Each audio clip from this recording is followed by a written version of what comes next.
it go. Let it go. Lord, help me let it go. Let it go. Let it go. Let it go. Let it go. Let it go. Let it go. Lord, help me let it go. Help me let it go. Yeah, let it go. Yeah, let it go. Help me let it go. Master Jesus, let it go. Yeah, help me let it go. Go, go, go, go, go. Oh, let it go. I'm tired, let it go. Give your heart to Jesus.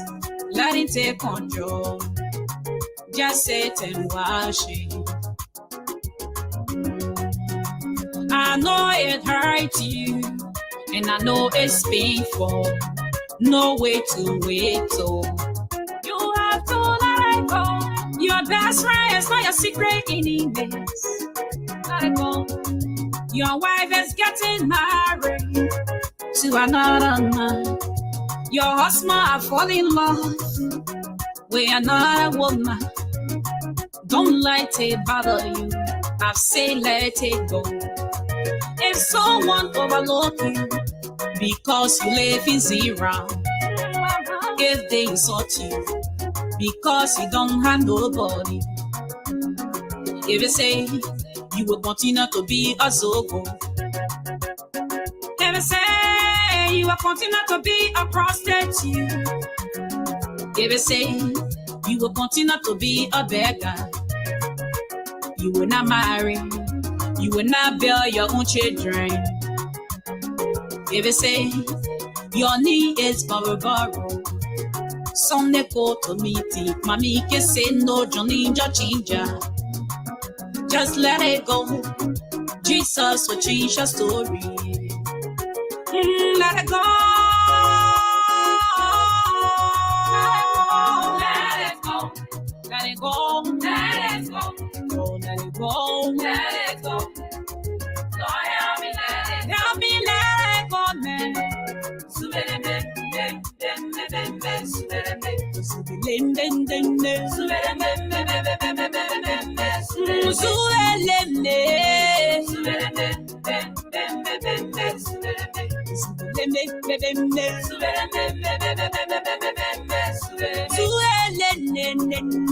Yeah. Mighty blow. Holla. Nobody do it like you do it, you a true God. Yes. You always hear me when I say my prayer with few words. But Genesis and they plenty in this new world. Read the power every day, that while I'm still a good boy. Jehovah bigger than your problem, so just let it go. Just keep on praying, he will make your blessing overflow. To be the best among the rest, you gotta pray more. The God of Abraham, Isaac, Jacob, the God of mighty blow. But there is power in your blood, that while I'm giving praises. Yes. I gotta dance that David dance, they think I'm getting crazy. But love is how you make it, brother, may not be history. Every time I sin, I'm on my knees, begging God for mercy. Thank you for your love, blessing, and forgiveness. You solved my problem, Lord. You took me from the wilderness. That's true. Only you can feel my struggle when I'm really stressed. So my papa bless me, then my enemy they get it best. No matter what the problem is, man, just let it go. Your delay is not your denial. Everybody know. Just keep on trusting in Jehovah. He will give you more. He took me from the grass. He can take you from the rock and roll. Yeah.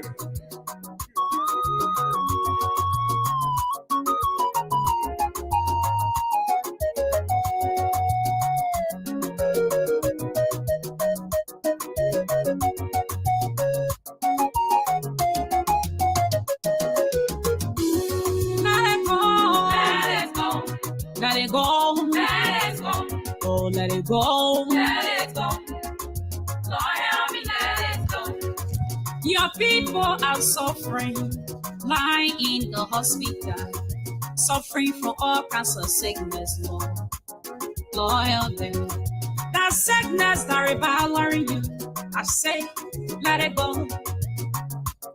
The barrenness, pack your load and go. Living the life of joblessness, let it go. I say you spirit of suppression, let it go. Spirit of denial, spirit of depression, let it go, man. Oh, I'm tired. Pack your load and go. If you're picking, take your chemo, let it go. Your best friend take your horse, man. Whatever. If your wife say we are not compatible, let her go. Your husband say you not matter. All right, folks. Just let it go. We want to welcome you. I'm Alfonso Zienso of the Liberia Public Radio and LPR-TV. We want to welcome our viewers and listeners across the globe. Thank you for sharing your evening with us here. This is Friday's editions of Panel Live with the panelists, and very shortly we're going to be having a conversation here this evening as part of our community commitment to this network and the people of Liberia and as well as the community. Until then, stay tuned. We will get this program going very shortly. Oh, mama, they don't want to pay. You are become a boo-boo man.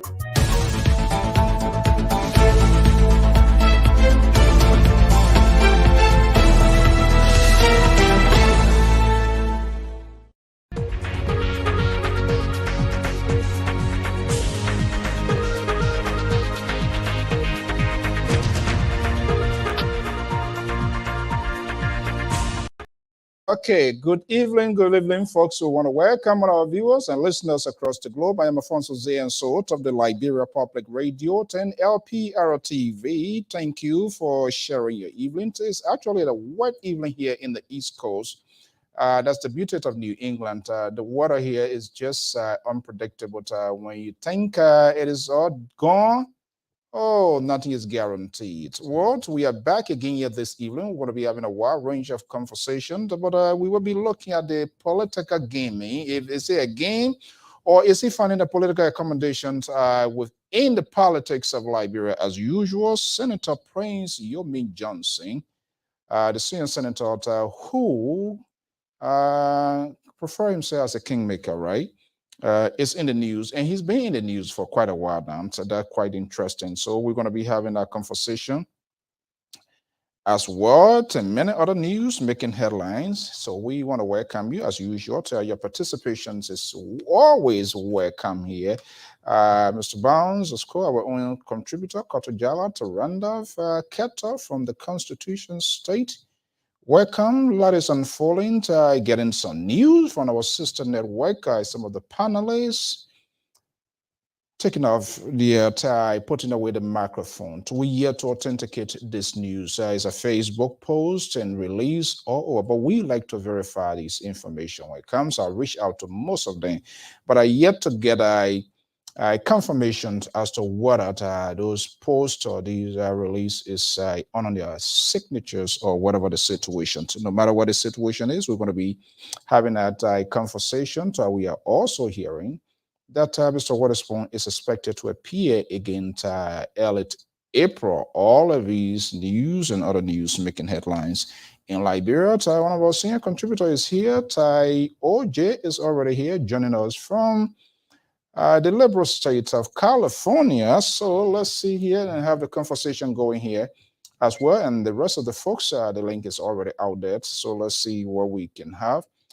I am Alfonso Zienso. Welcome. The race has, the polity has dominated the conversations in Liberia. And it's hard to just kind of like play blind eyes to it, because politics seems to be the one as a driving force that regulates all of our activities. So it's a great thought and big introduce of our daily lives. And so we have to always discuss that and see what is happening and what we need to know in Liberia. 234 days to go to the presidential and legislative elections in the West African state of the Republic of Liberia. This is where the guys want to go to. Maybe some of their offices will be on the 8th floor or the 4th floor. They will determine when they are elected. Welcome to the conversations. Let me bring in OJ here, and we can have the ball rolling while the rest of the guys join the talking point here this evening. Okay, here we go. OJ, good evening. How are you? I'm doing very well. How are you, Mr. So?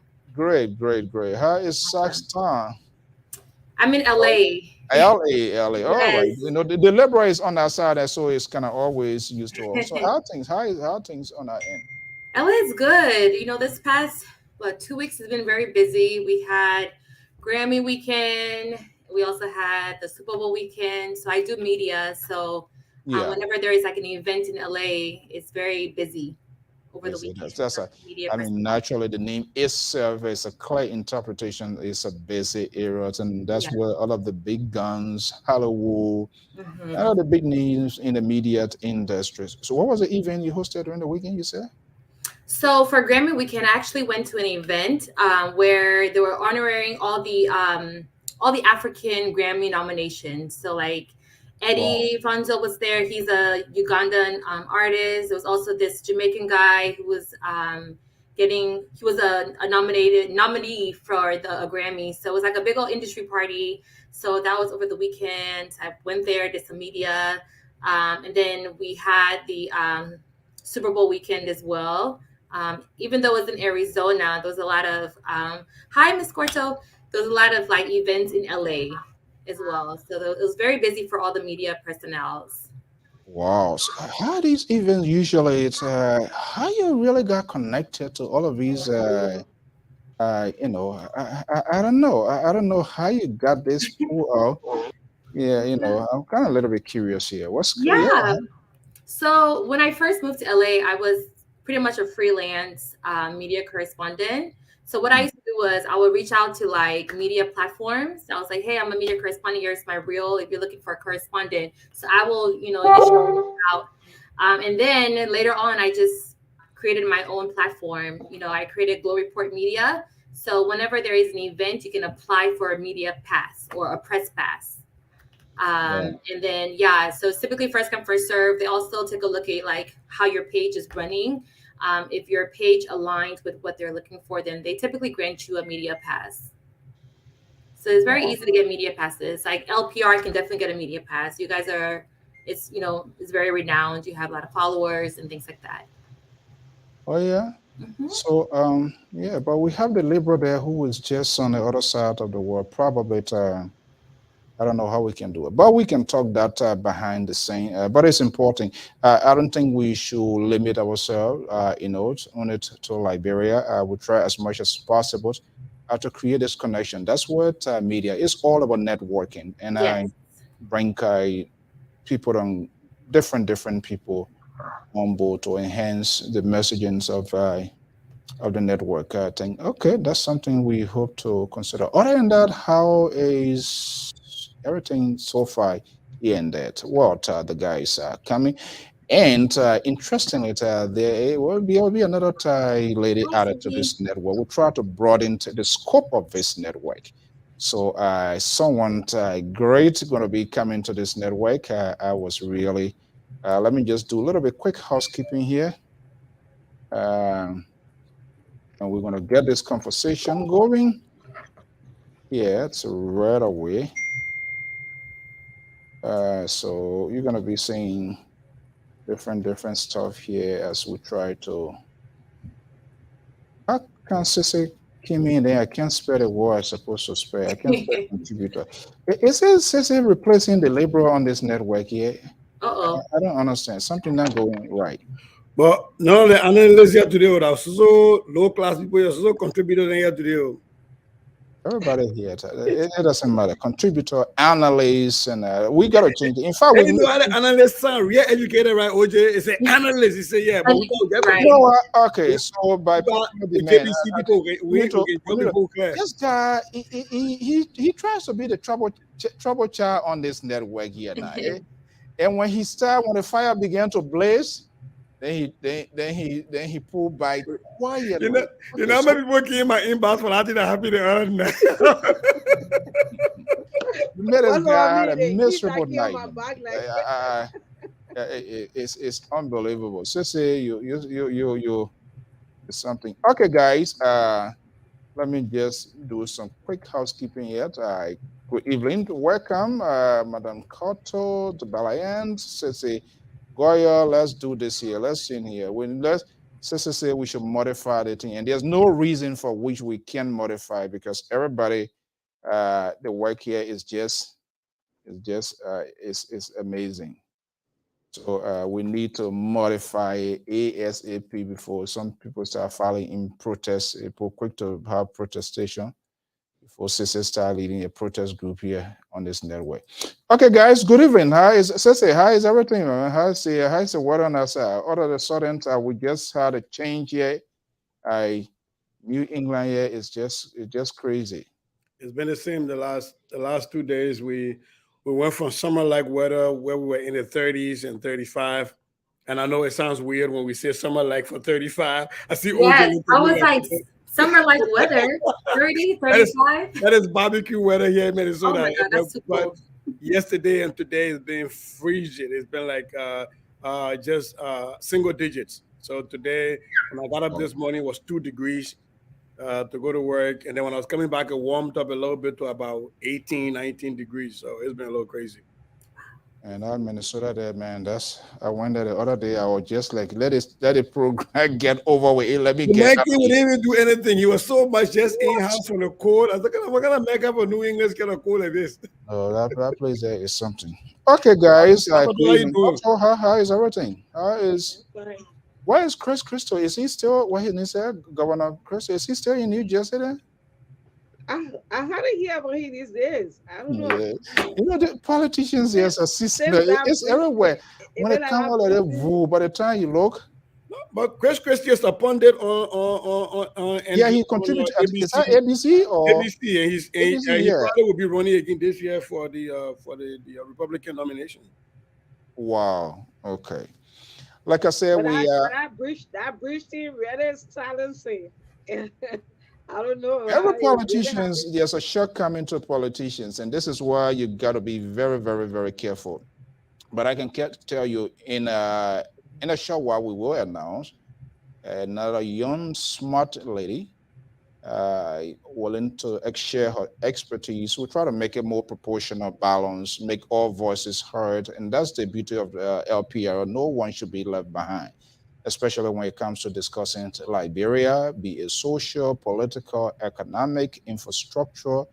And so we'll try to tap in the expertise of people that are doing extraordinary well. And there's a need that they share their narrative, their story, to the hope that it will perfect. And, I will leave it hook. I know Cece knows what already, but we're going to leave it hanging as appropriate times. We're going to announce that. And so, don't give these guys chance, because they try to be like the louder guys in this network here, the Amos George and Samson Toe, and the other guy calling himself pro-government supporter. I don't know why he doesn't want to tell her exactly who he is and what he represents.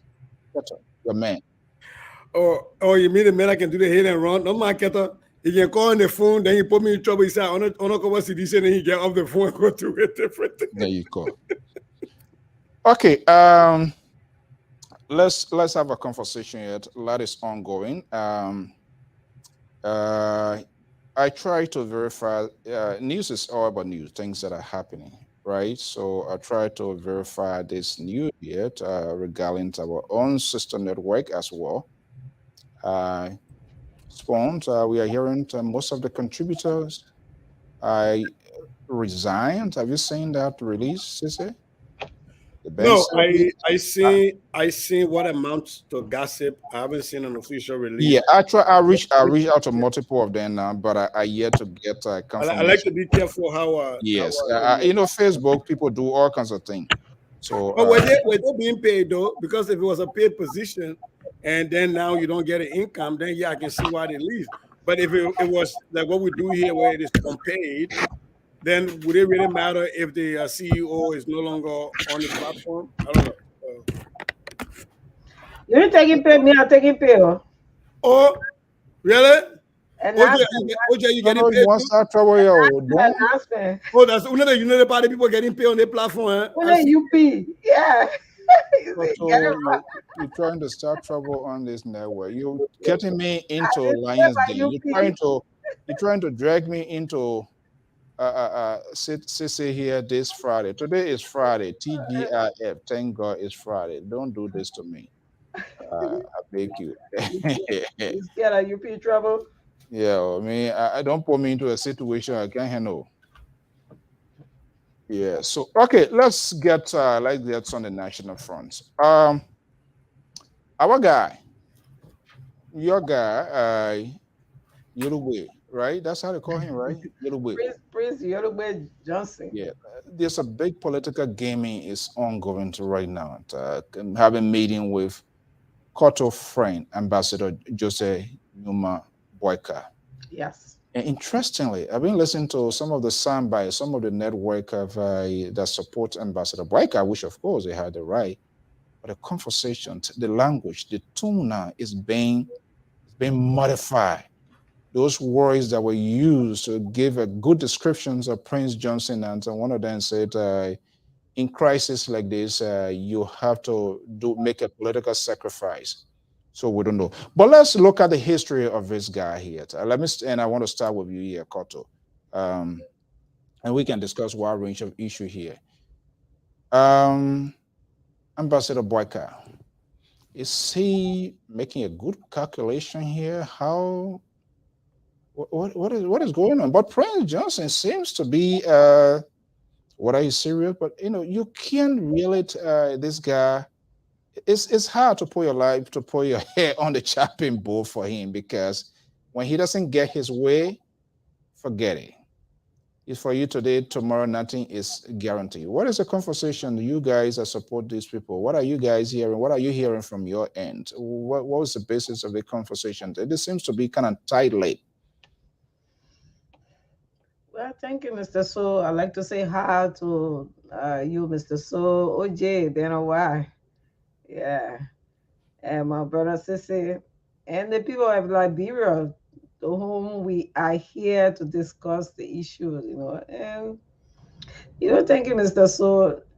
We are in a political season, and politics, as we know, is normal. So let me do this here, not to interrupt you. Let's look at some of his soundbite, all right? And let's listen, and then maybe we'll know what to say. Let's listen a little bit.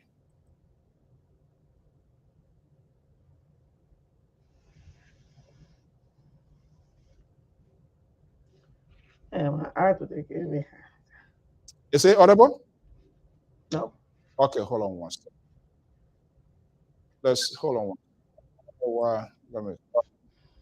Okay, go ahead. I think maybe I will have to bring in the video here itself and see. Let's see a little bit what he's trying to say here. Let's see here. Okay, let's hold on one second. Let's see here. This is courtesy to about Sister Network Television, KMTV. Let's listen here. Hopefully, BSc immediately. In 2 years after that, master. That, you here? He will come. He's the president of the university, Dr. Gonza Mantare. Okay, so I only brought you for the development. When you want top quality, I'll be a Yaka Koloba. I will give it to you.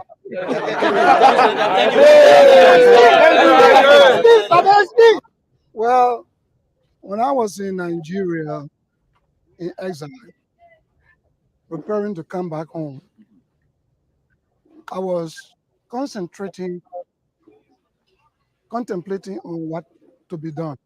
What would be my contribution in the development of post-war Liberia? And so the Lord spoke to me that the war is over. okay. This is sufficient. The Lord spoke to him. I mean, we can't. There's no direct telephone line to validate his argument, what the Lord told him, what exactly he needs to do here. But this is the guy. He took President Weah, introducing, held his hand, paraded to Nemayans that his strongholds, politically he's strong, nothing to, we can, that's nothing that, whether we like it or not, that's something we can't just easily ignore. I mean, it is what it is. I am looking to see who can really get him off there. But I don't know if it holds between he and Boyka, whether he going to take Boyka and how he going to coin his words introducing Ambassador Boyka, if all goes well, because his language towards Alexander Cummings, I don't see it. But who knows? I mean, he said it. Listen to the Sister Network. He says his mission now is to unify the opposition, to unify the opposition. So who knows? He's going to be pivoting into a lot of great stuff here. So I want to welcome Dr. George Toto as well. So Koto, let me just come back. Let's come back here. Yeah, like I was saying, when we talk about politics, we talk about your platform, your sales of your we talk about the sales of your platform, and this is what we are right now. Your ideology right now, we asking people who will support the ideology of Ambassador Boycott. So if Prince can deem it right to come and support the platform, we are, like other Liberians, we are calling on everybody to come and fall under the umbrella of Ambassador Barker to take Liberia from where it is. And we all know that our country is going astray right now. And it takes everyone, contribution to make Liberia better. So it cannot be done in astray. It has to be done in collaboration with other teams. And as we know, Prince Johnson has a political party. He is just not an individual. He holds an institution that he is part of, and we need, those people behind him to contribute to the Liberians. And as we can see, Prince Johnson is a Liberian, and for now, he needs to be taken in. He needs to be accepted until whatever he has to go through. Like many people saying that he has TRC hanging over him, for which we all know. And when that time comes, he definitely will go and face whatever allegation upon his head. But as we can speak for now, we want all of the Liberians to be, united in order to get from what the mess we are in today. And that cannot be done in isolation with dealing with Prince Johnson. There is no way you can isolate it in the process. He a stakeholder, and we can take any time to talk with him. And the thing about it is, you don't know the man who comes to talk to you. You have to give him the audience, and that's what he's getting right now. He talked to it left for what he's saying, if it is good or bad to be accepted. And I know Ambassador Barker, that I know, he will know how to filter what Prince is coming with. And in that process, he's going to filter and take what is good, and what is not good, he dash it out. So I think that's the gameplay right now. You can't tell him, you can't isolate Prince Johnson and say, you can't talk with me. So we need everybody. We need to talk to everybody. Even Josh Weah, we will want him to come on the United Party because he can win. Let him come and support Ambassador Barker, because this is a time that we have to take our Liberia, Liberia from the situation it's in, to deliver it to a better state. Because as we speak now, Liberia is not in a state of mind that we can consider as, Liberian, to say our country is in a better position. So to deliver it, we need everybody coming together to honor our unity, or honor the umbrella of the Unity Party, honor Ambassador Barker to deliver Liberia from where it is. Yeah. Sometimes politicians find it difficult when the message is kind of a little bit dicey here. But okay, so Dr. Toto.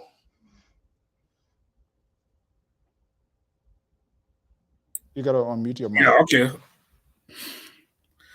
Yeah. Is Tiawan Gonglo also reaching out in a sense that Tiawan, Councillor Gonglo, kind of came to it was in his defense, the issue with the church issue with the president as well, he asking the government, and that because Senator Prince Johnson is a stakeholder, and those are grave concern that he needs to do something that, if his life is threatened. So does that mean he's having a conversation with him behind the scene that we don't know about? Yeah, unfortunately, let me just say that even though I support the ideology of Tiawan Gonglo to support the presidential quest to be president of Liberia, but I do not support some of the decisions that he made. When they're talking to Prince Johnson on that, I do not support some of those stuff he do. Personally, if I look at Prince Johnson, I think Prince Johnson had no relevant voice in Liberia. if at all we want to put people for impunity in Liberia, it should start from the political party. Not just one of the sitting government, but those that aspire to be president for Liberia also too. They should be able to uphold the TRC recommendation, whether that be implemented or not. So for Ambassador Walker, they want to go, they all have a conversation with Prince Johnson. I think this is where the boss up when they become president tomorrow. The same promise that President we are saying some time ago that he's not the only one that should do this. They will come up and make the same statement again now about what they want us to implement the TRC. So this discussion they have with Prince Johnson, not just empty discussion have with Prince Johnson. Prince Johnson trying to buy his way through there. And at the end of the day, when they become leader for Liberia, the TRC recommendation will now be implemented, and that is out from the beginning. So Prince Johnson, for me, Prince Johnson have no relevant. He's not even relevant in the Liberia political scene. No political institution so we identify with this guy here. If you want to run election to be elected by the poor Democrat, then you go wrong. Then you run. Then you be elected. That's the people choice. But for political party organization be engaged in Prince Johnson to get votes, to get support for food, and today, I mean, to me, this is totally wrong. It's totally wrong to the thousands of people that are killed in the war in Liberia, people that lost and left innocent because of Prince Johnson's order. They're not even supposed to be set to a platform set to discuss about future of Liberia. If they want to run, let it run. If the people elected, let it be elected. We saw the people that we saw recently, those that were indicted by the U.S. Treasury Department. If somebody running campaign, they say want to be represented. Let them go. If the people elect them, so be so. But for us to engage in a constructive political environment, I think it is wrong for the political institution like Liberia to break out to even have an audience with Prince Johnson. Whether he's a stakeholder or that, he not even supposed to have an audience with himself. That's my position on it. It was completely wrong. So you're on a different side of history, which is okay, good. All right. Let me bring your man. I'm not sure whether you're going to form an alliance this evening. You guys support Councilor Tiawan Gonglo. OJ, let's leave these people here. You still are undecided person, right? Yes, I am. Oh, have you come to the? Have you made a decision now? I have not, to be honest. You know. Okay, so you know what we'll do? Join me, OJ. Don't mind Can him. you? Don't mind him. Don't mind him. Hold your peace. He has a sir. She get her pick. This other guy here, he also get his sir, and the man from Minnesota, the Liberal City Minnesota politician, he get his pay. Let's see whether he's in agreement with his guy that both of them support Councilor Tiawan Gonglo. Cece, let me bring you in here. You being involved and you are still involved in this politics here. Some sort of political gaming is going on here. We saw Prince Johnson out of the sudden, he decided to go into retirement. I don't know whether it's a real retirement politics, but he brought his son, the guy he called his son, Senator Jeremiah Cohn. But he's very forceful. He's speaking out now. And the last time I listened to him, he said, well, if he had his own way, he would get a Cohn. But he's not going to tell Boyka. But if he had his own way, Cohn should be the vice president. What is the strategy behind all of what is unfolding now, regardless of this sort of hot political wire ongoing with the ruling establishment? What is he looking for, you think? So let me address something, then I get to your question. It's the issue of Tiawan Gonglo, whether he will get the virus, the ANC-nism, this thing where you explain away things as they get closer to you, but when they're farther away from you, you strike at it. And I think the Unity Party, as expressed by my sister Koto, finally got that virus. I think you didn't cover your nose enough when Cummings came to visit you, you got a virus. Look, a few months ago, we were on this platform beating the ANC. Koto joined me when we beat the ANC for having Daniel Che. We beat the ANC for Cummings elevating Daniel Che to their level. We beat the ANC for Cummings elevating Louis Browning because that were ANC only commandos. Now Koto is here talking about we will wait, and then when the time comes, if the TRC say this, then we'll do that. What they saying, Kakaleka, the ANC were dancing, and they were beating them. So apparently, the Papa thought it can just come on when you get an ANC-ism, this political virus. Look, in this country, there have been politicians that have rejected endorsement from people that they felt that did not have the moral compass for them to have a link with. There are people who have refused and rejected endorsement of white supremacists and KKK people who can bring people out to vote in red states. You have to have a spine as a politician. And right now, what I see from my own uncle, in America, now so I can talk now, is he's showing that he doesn't have the spine. He doesn't. So the whole explaining things away when PYJ were George Weah, it was horrible. When the ANC went out and brought in Daniel Chair to be an advisor, and it was horrible. We beat them. But now Prince Johnson was trying to explain it. Oh, you know, when the TNC, if they win, whatever he bring, if they do that, then we do that. Let's stop doing anything to the bring people. What Councillor Tiawan Gonglo said the last time, and I disagree with him, and I'm going to say this here so for a point, when you talked about Louis Brown not being the best person to go out there advocating because Louis Brown had done some wrong within the Liberian civil crisis. I do not believe that Tiawan Gonglo will go back and go support a Prince Johnson to come and sit down and have a political alliance. To your point, though, Tiawan Gonglo has always preached for the rights of all Liberians, regardless that your due process right and your constitutional right should be protected.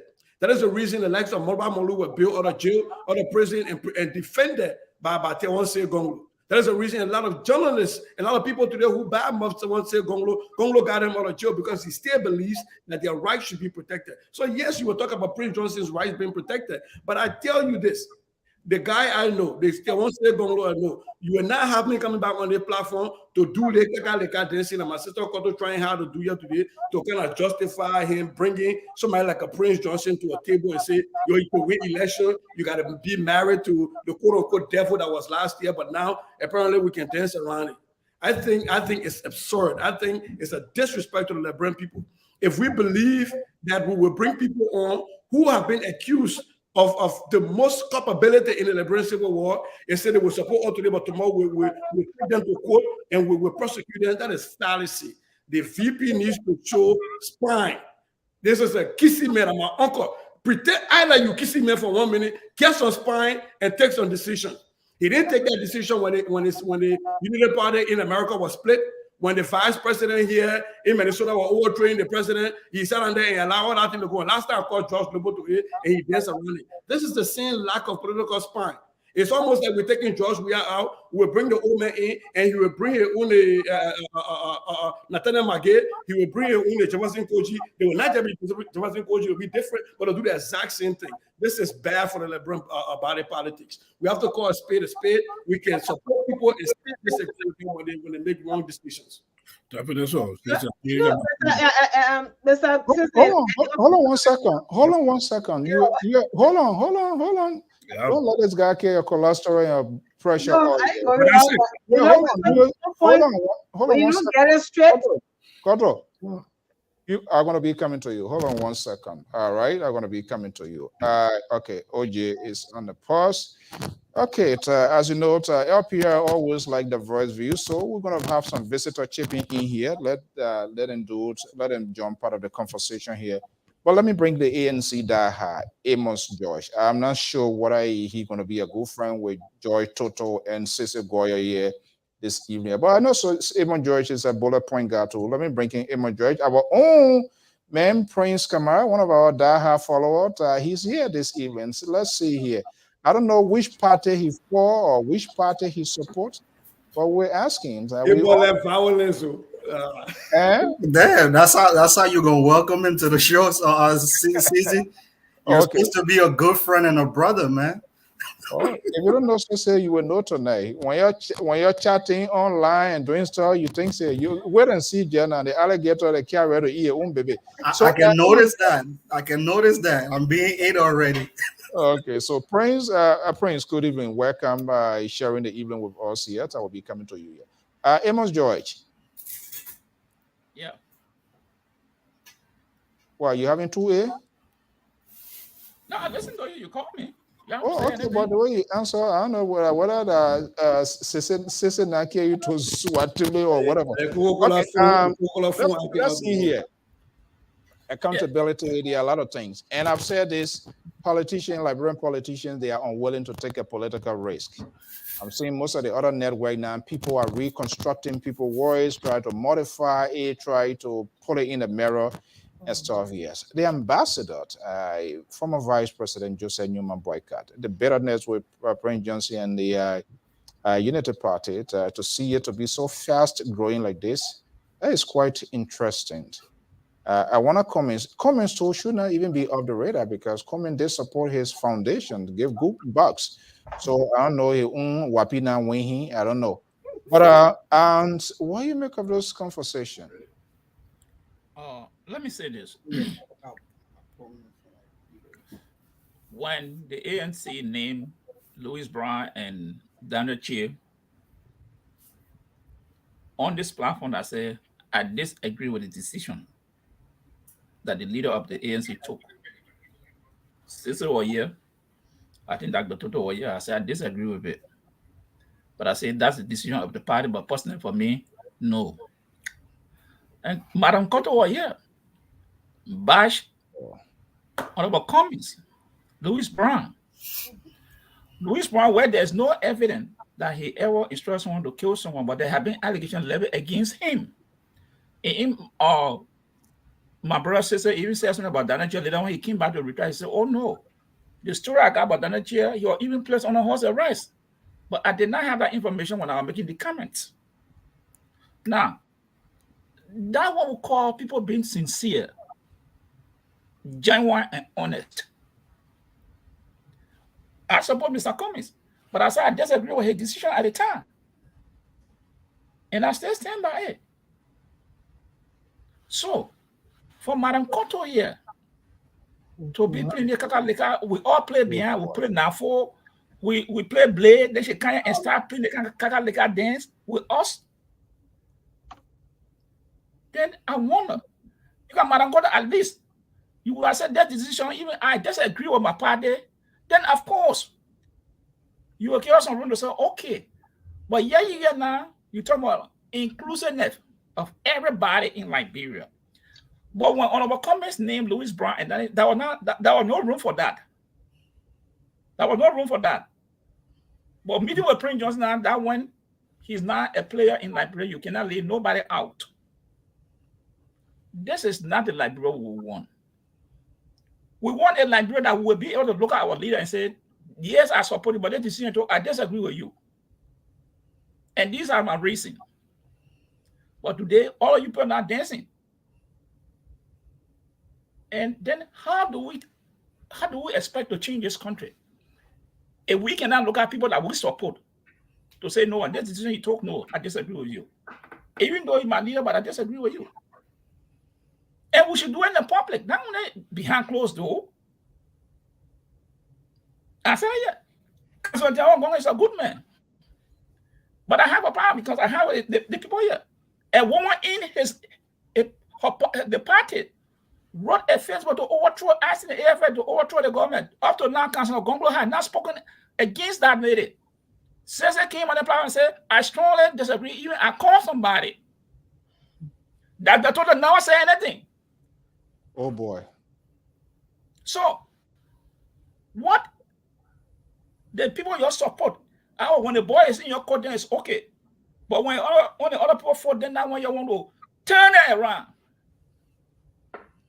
That Councillor Gonglo he never commented on that. So up to today, and I still asking you people, especially that the total, what happened to that statement that woman made? And he never said a word, and no official, no executive from that party said no. We asked them maybe to retract the statement. Nobody said anything. Everybody went quiet and okay with it. But if it is the ANC, they want to push her in the ocean. But at least some of us can call on our leader and say this one is wrong. And tonight, Madam Koto is here. She's okay with that. Yeah. Then the question comes to mind. What a crowded house this evening. The question that comes to all I had to do was to call Keto Neo. I said, make you do drive by, you show us straight. The question that comes to mind, what will happen tomorrow? Honorable Bwaga is in the White House. There's a mansion. Then it will be the same old song. So please, you explain to us where people want to take this country. If you cannot call on your leaders when they make mistakes, where you want to take this country, and what will be the yardsticks that will be using to measure other people? Because the Bible person, they've been born in the eyeball like this. Then what you want to be born? I think we have a crowded house here, so You, let's keep it to the point. Thank you so much. The so that what you shaking your head for? Can you elevate? You finish talking your tea and said nothing. Wait a minute. Mr. John, what you for? OJ, let me bring you in here to unmute your microphone. I think you are listening a while. You say you're still an undecided person, right? Which way? But here we are. Political correctness. We cry, we beat on George. We are in the CDC of variety of things. And then people are given that sort of easy pass now. So I don't know how their case is going to be, how they're going to argument their case when a real time comes, how they're going to really point out and say, this is what. Because the CDC definitely going to be firing by. So, and I know President Johnson is giving his support. There must be something. There's a give and take, and that's the work of politicians. Politicians, there's a bargaining chip.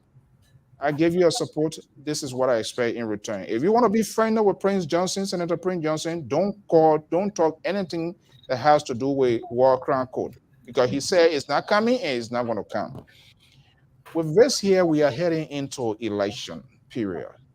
The Liberian people, it seems to be, they are confused now. So the electors confused which way to go, who is the real change agent, who is coming to be the Messiah now. At this point is unknown. Everybody trying to hold on to any little thing now so they can drown. When you see this sort of conversation going on, what comes to mind with respect to the future of our country? And we think that we want to get things done the rightful way. So even though I am undecided, I am leaning towards Alexander Cummings. Yes, I am. I haven't made You didn't see that ever since? Huh? Did you see that coming? Listen, please don't start trouble. Don't start trouble. One time ago, I did that one time ago. So, do you post the perception? Do you put perception in the opposition? I do that something. That's something new. Okay, let her carry on her point. A lot of I am leaning. I was very impressed. I was extremely impressed by what he had to say. I just love his stance and how he speaks. His vision for Liberia aligns with my, personal views. We have other strong candidates. Don't get me wrong. Medela is one of them. We have other strong candidates, but because I've actually, met Alexander Cummings, listened to him, I feel like he will definitely take Liberia to new heights, and just bring change that we need. But I'm not 100% sold, so don't mark my words. I'm still debating, so I may jump on another bandwagon. So don't mark my words.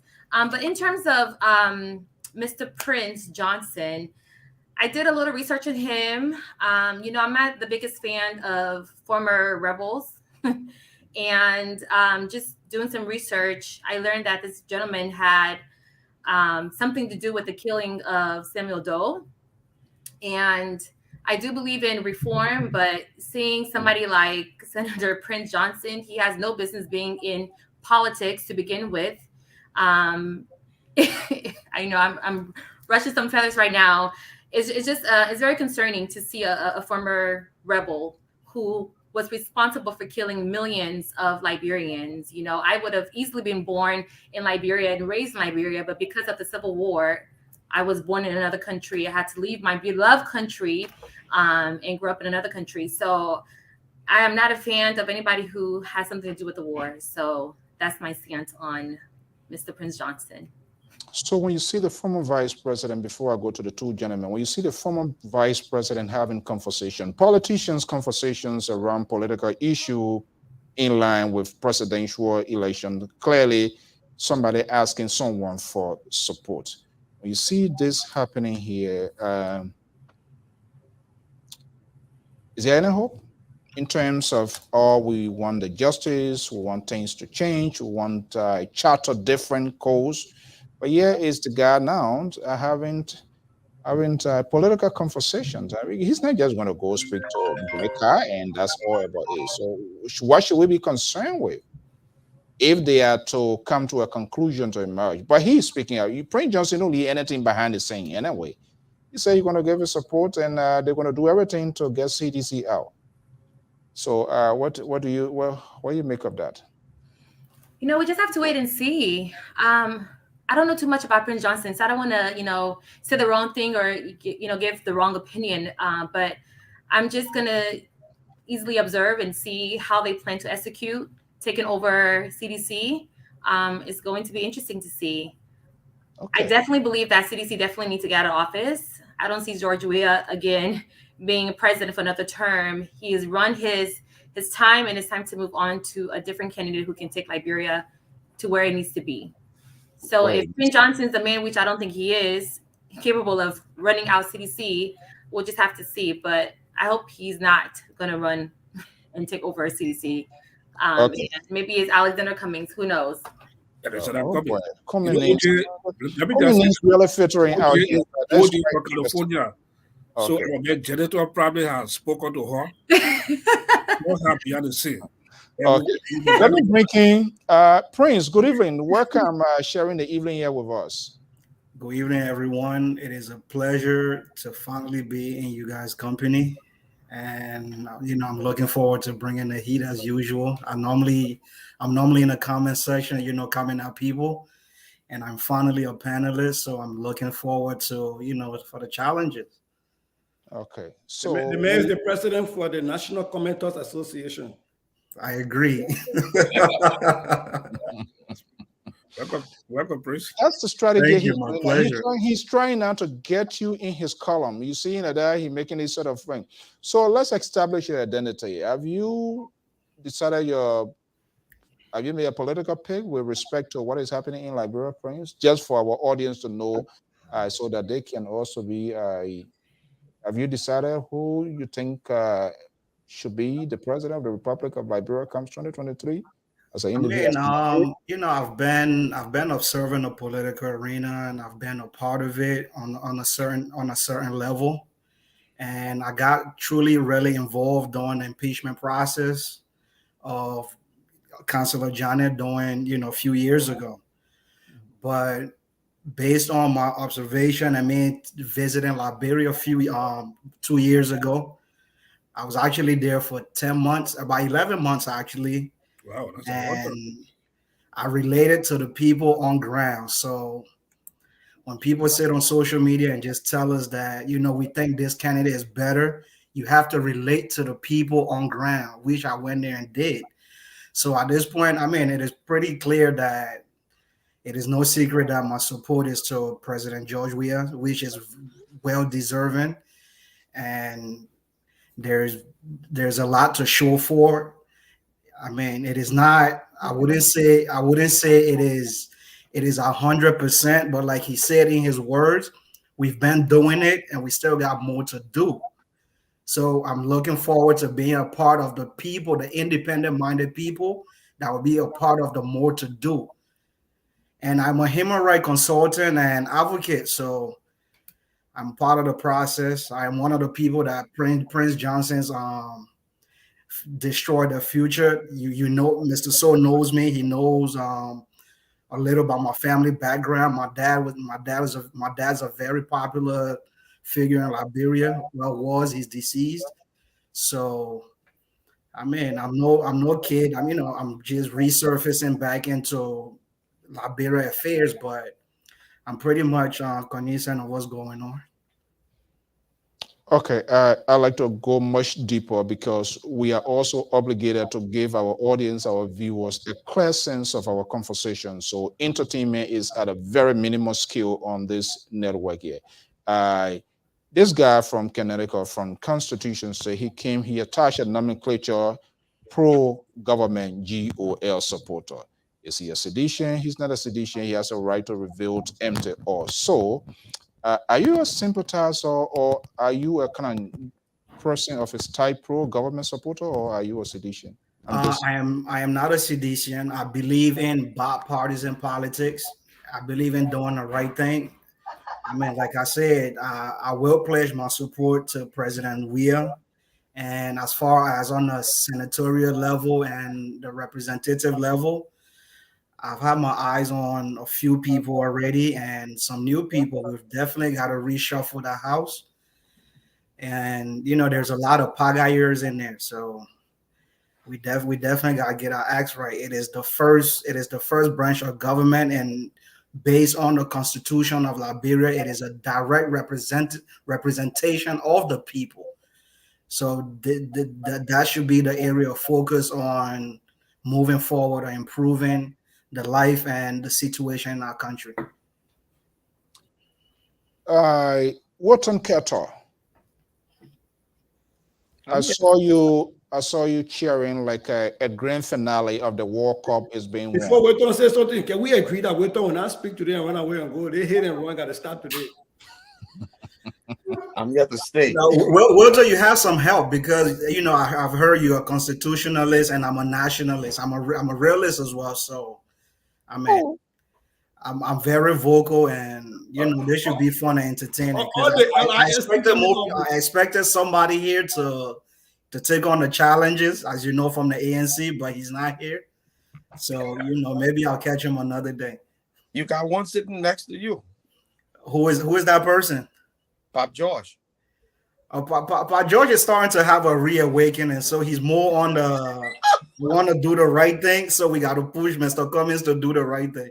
So I got to give Pop George a break. I think this is getting interesting here, and I think we are getting to the balance of we are getting to the equilibrium of this sort of conversation. So Ketter, let me just bring you. You were cheering. I'm just looking for you.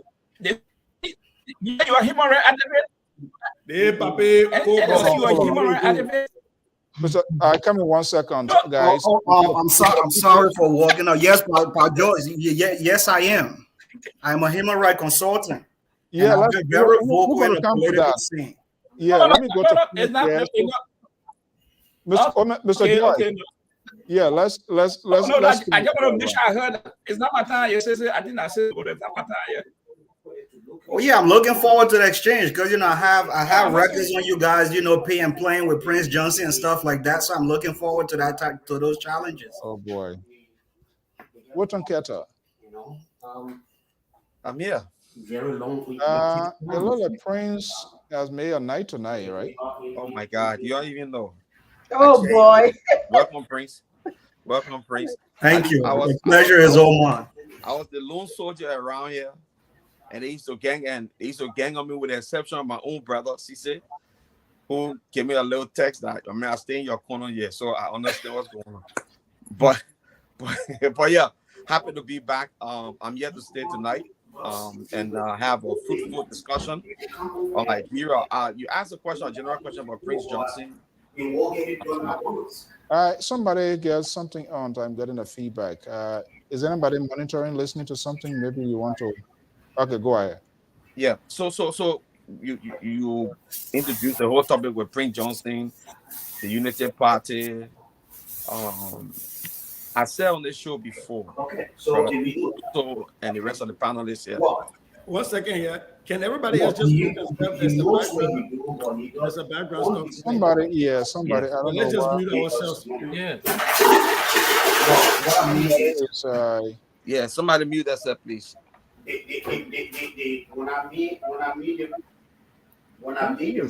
I'm trying to see here. Is it from my end? Yeah, I think it's from your end, Prince. What are you guys hearing? Somebody talking Somebody about share it. this video. I don't know what is Oh it. yes, I'm sorry. I'll take care of that. I'm sorry. That Okay, is. let me just get you off the stream. When you come back, I will see if you want to take care of that. That's okay. Okay, go ahead. Yeah, so I said on this show before, 2 counties that there's a big myth about now. I know that Mr. Bwaka is in control of Lofa County. He's the godfather. The Lofian will go for him regardless, whatever. I told you guys that Lofa County is a battle zone. Nima County also is becoming blue. I told you people. Prince Johnson going to Mr. Bwaka to hold consultation, to mend the relationship after he called this man dead man walking, the man carrying battery. He can't be present like bro with battery, but he going to this man to sit with him and talk with him to solidify or come together as a coalition or a group to move to the we are. I think it's late. It's completely late to see the movement of the blue wave in Lofa County and this late day and age for he to go over there. It's just counterproductive when I don't like to even sit down and talk about it. Like I like what OJ said, and I agree with my guy OJ. Let me be honest here. Not because Prince Johnson supported President Weah 2017. I frown on people that fought that war and killed our people in Liberia. As far as concerned, they should not be part of any. They should not be part of any public, or office in that country to get our country straightened up. Because that's the reason why we stay here talking about war crimes court, or the other person coming and putting their own crime in the faces of people, the victims, and making people feel bad and all that kind of thing. Oh, my people are being killed and this, that, other one. Well, your people, so your people are being killed. So what's up with the man that were in bomb mines that you slaughtered in front of his children? That had nothing to do with the war. Y'all went to school together. Olu. Anybody who lived bomb mines before the war, there was a guy in bomb mines. He's the only guy that had pharmacy in bomb mines. Olu. He slaughtered the guy right before his wife, the family right in Massachusetts today. So what's about that dude? What he did to the Nimadians. So you see, we can't go back to be bringing these things out. But when we see people doing these flip-flopping things around and think they are godfather because they said our people were being killed and so we came to protect our people. You passed through Nima County. You didn't fight in Nima County. You passed through Nima County and passed through bomb mines and went straight to Monrovia and captured Door and did what you had to do there. So we know the Nimbadian people are wise people. They see that the roads have been developed and the roads are developing. They see that the product will not stay in the wells and get rotten. The product will reach to the final destination, will be sold, it will make them money. They see Nima County is a vibrant county. They have one of the cities that never sleep in the country. Nima is making headway when it comes to development. For one man to hold Nima County hostage, the people said no. So the blue wave is moving. So look, let the Unity Party people play the deception all they want.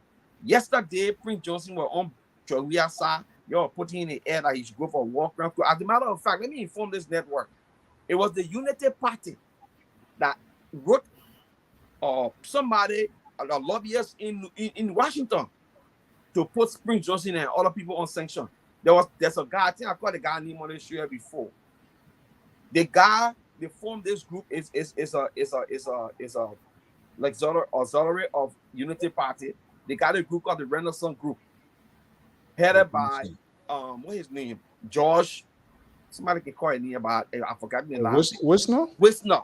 Yeah, George Wisner. I know. I heard about that. He came out and said they put that thing for. They went to Washington D.C. They got the lobbyists and they push for Prince Johnson and other people to go on a sanction. And that's the same man you going back to his party to negotiate with because you're President. We got a little difference when it comes to money or putting Nimbadians in government to work. No, I say let us look at the bigger picture of Nimbadians. Don't look at few Nimbadians in government. What are 30, 40? Look at the bigger picture. Look at Nima County as a county that when it's developed, when the roads are open, it will benefit the people of Nima County. Let us push that kind of politics. Now somebody appointing or sending means of 20, 30 people to President. We have to employ in government. It won't benefit Nima County.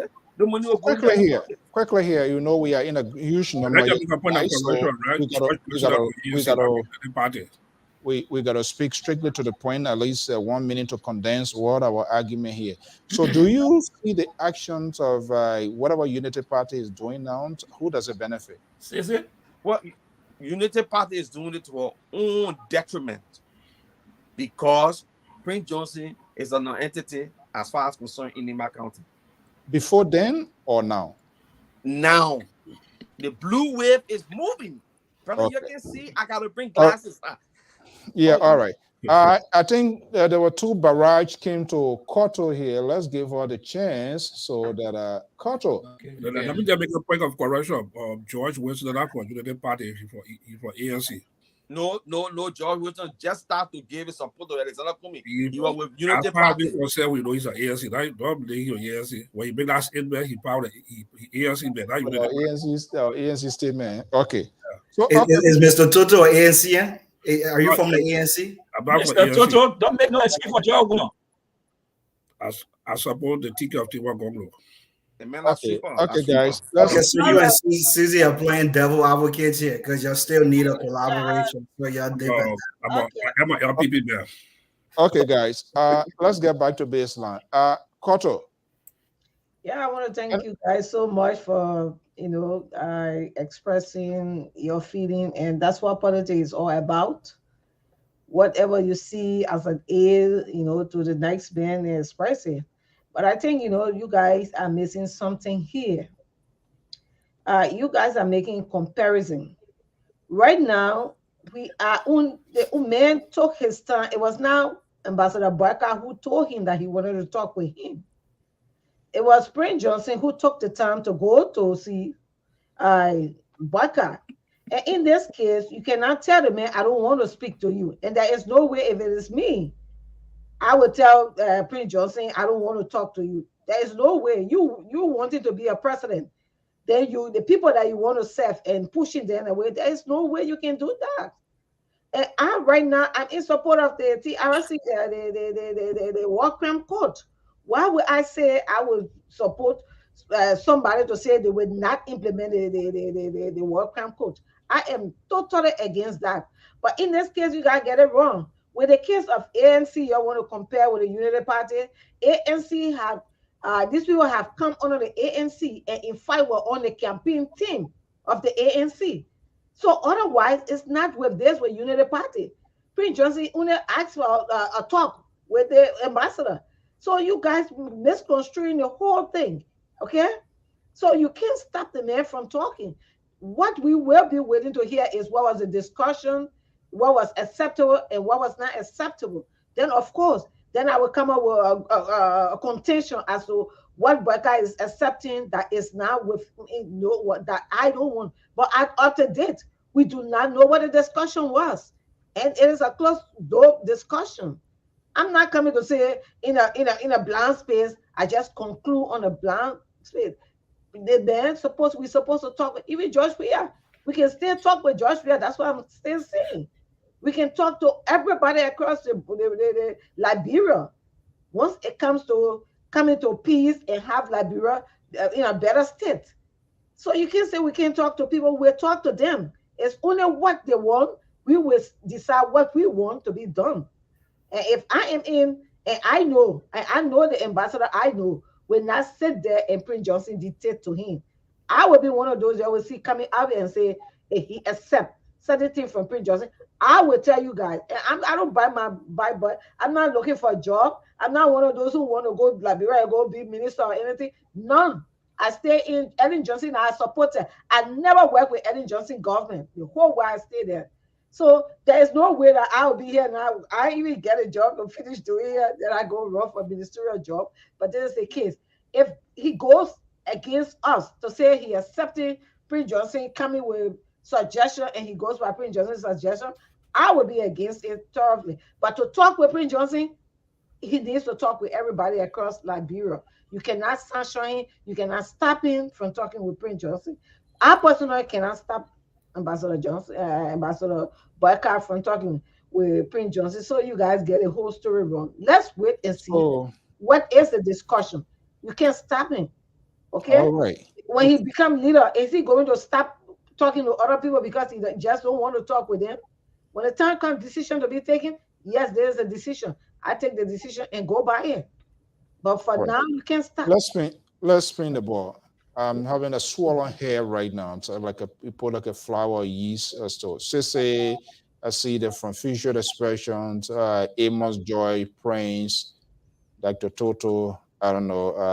I'm not sure. I don't know what's up with OJ. Are we confusing the Liberian people? Sissy, politicians, advocates are going to be coming to Prince. He advocate now. I don't know what we can blend in as politicians to do this. What are you doing? We can talk about that. But are we in a state of confusing the Liberian people? Who is who, and why we should leave from one point and going to this point when we see this sort of remix of politicians now being more fixers, fine-tuning messages that yesterday were disabused. So I think I can understand when politicians, people who are running for office, contort themselves and do this mental gymnastics to kind of sell something. What I can't understand is panelists, when we try to do that, we've got nothing to gain, like Koto just said. Look, why is the man hosting a closed door meeting without nothing being released, knowing the kind of person Prince Johnson is in the first place? And why is it now that you're quoting Prince Johnson when he and the president got a beef going on? And you want us to sit down here and say, oh, well, we're fair when the man presents something, then we're not liking it. You, the United Party, I've not seen them celebrate one person more than they celebrated the Prince Johnson meeting. Show me one. Show me one. It is non-existent. So please spare me this CDC and data heresy. And I'm coming to you now, Keto. You've been committing this mathematical heresy for a long time. I've been ignoring you. When you talk about the blue wave is coming. So I put in our chat room because I'm trying to understand, because as a math person, there's a wave function. There's a wave function. And the wave function must never be zero everywhere in space. CDC is zero everywhere in every political space. So I don't see where that wave is coming from. But if you're talking about wind and ocean, in order for the wave got to be caused by wind, and wind has to be caused in political space by winning. When was the last time a candidate you put up won anything anywhere?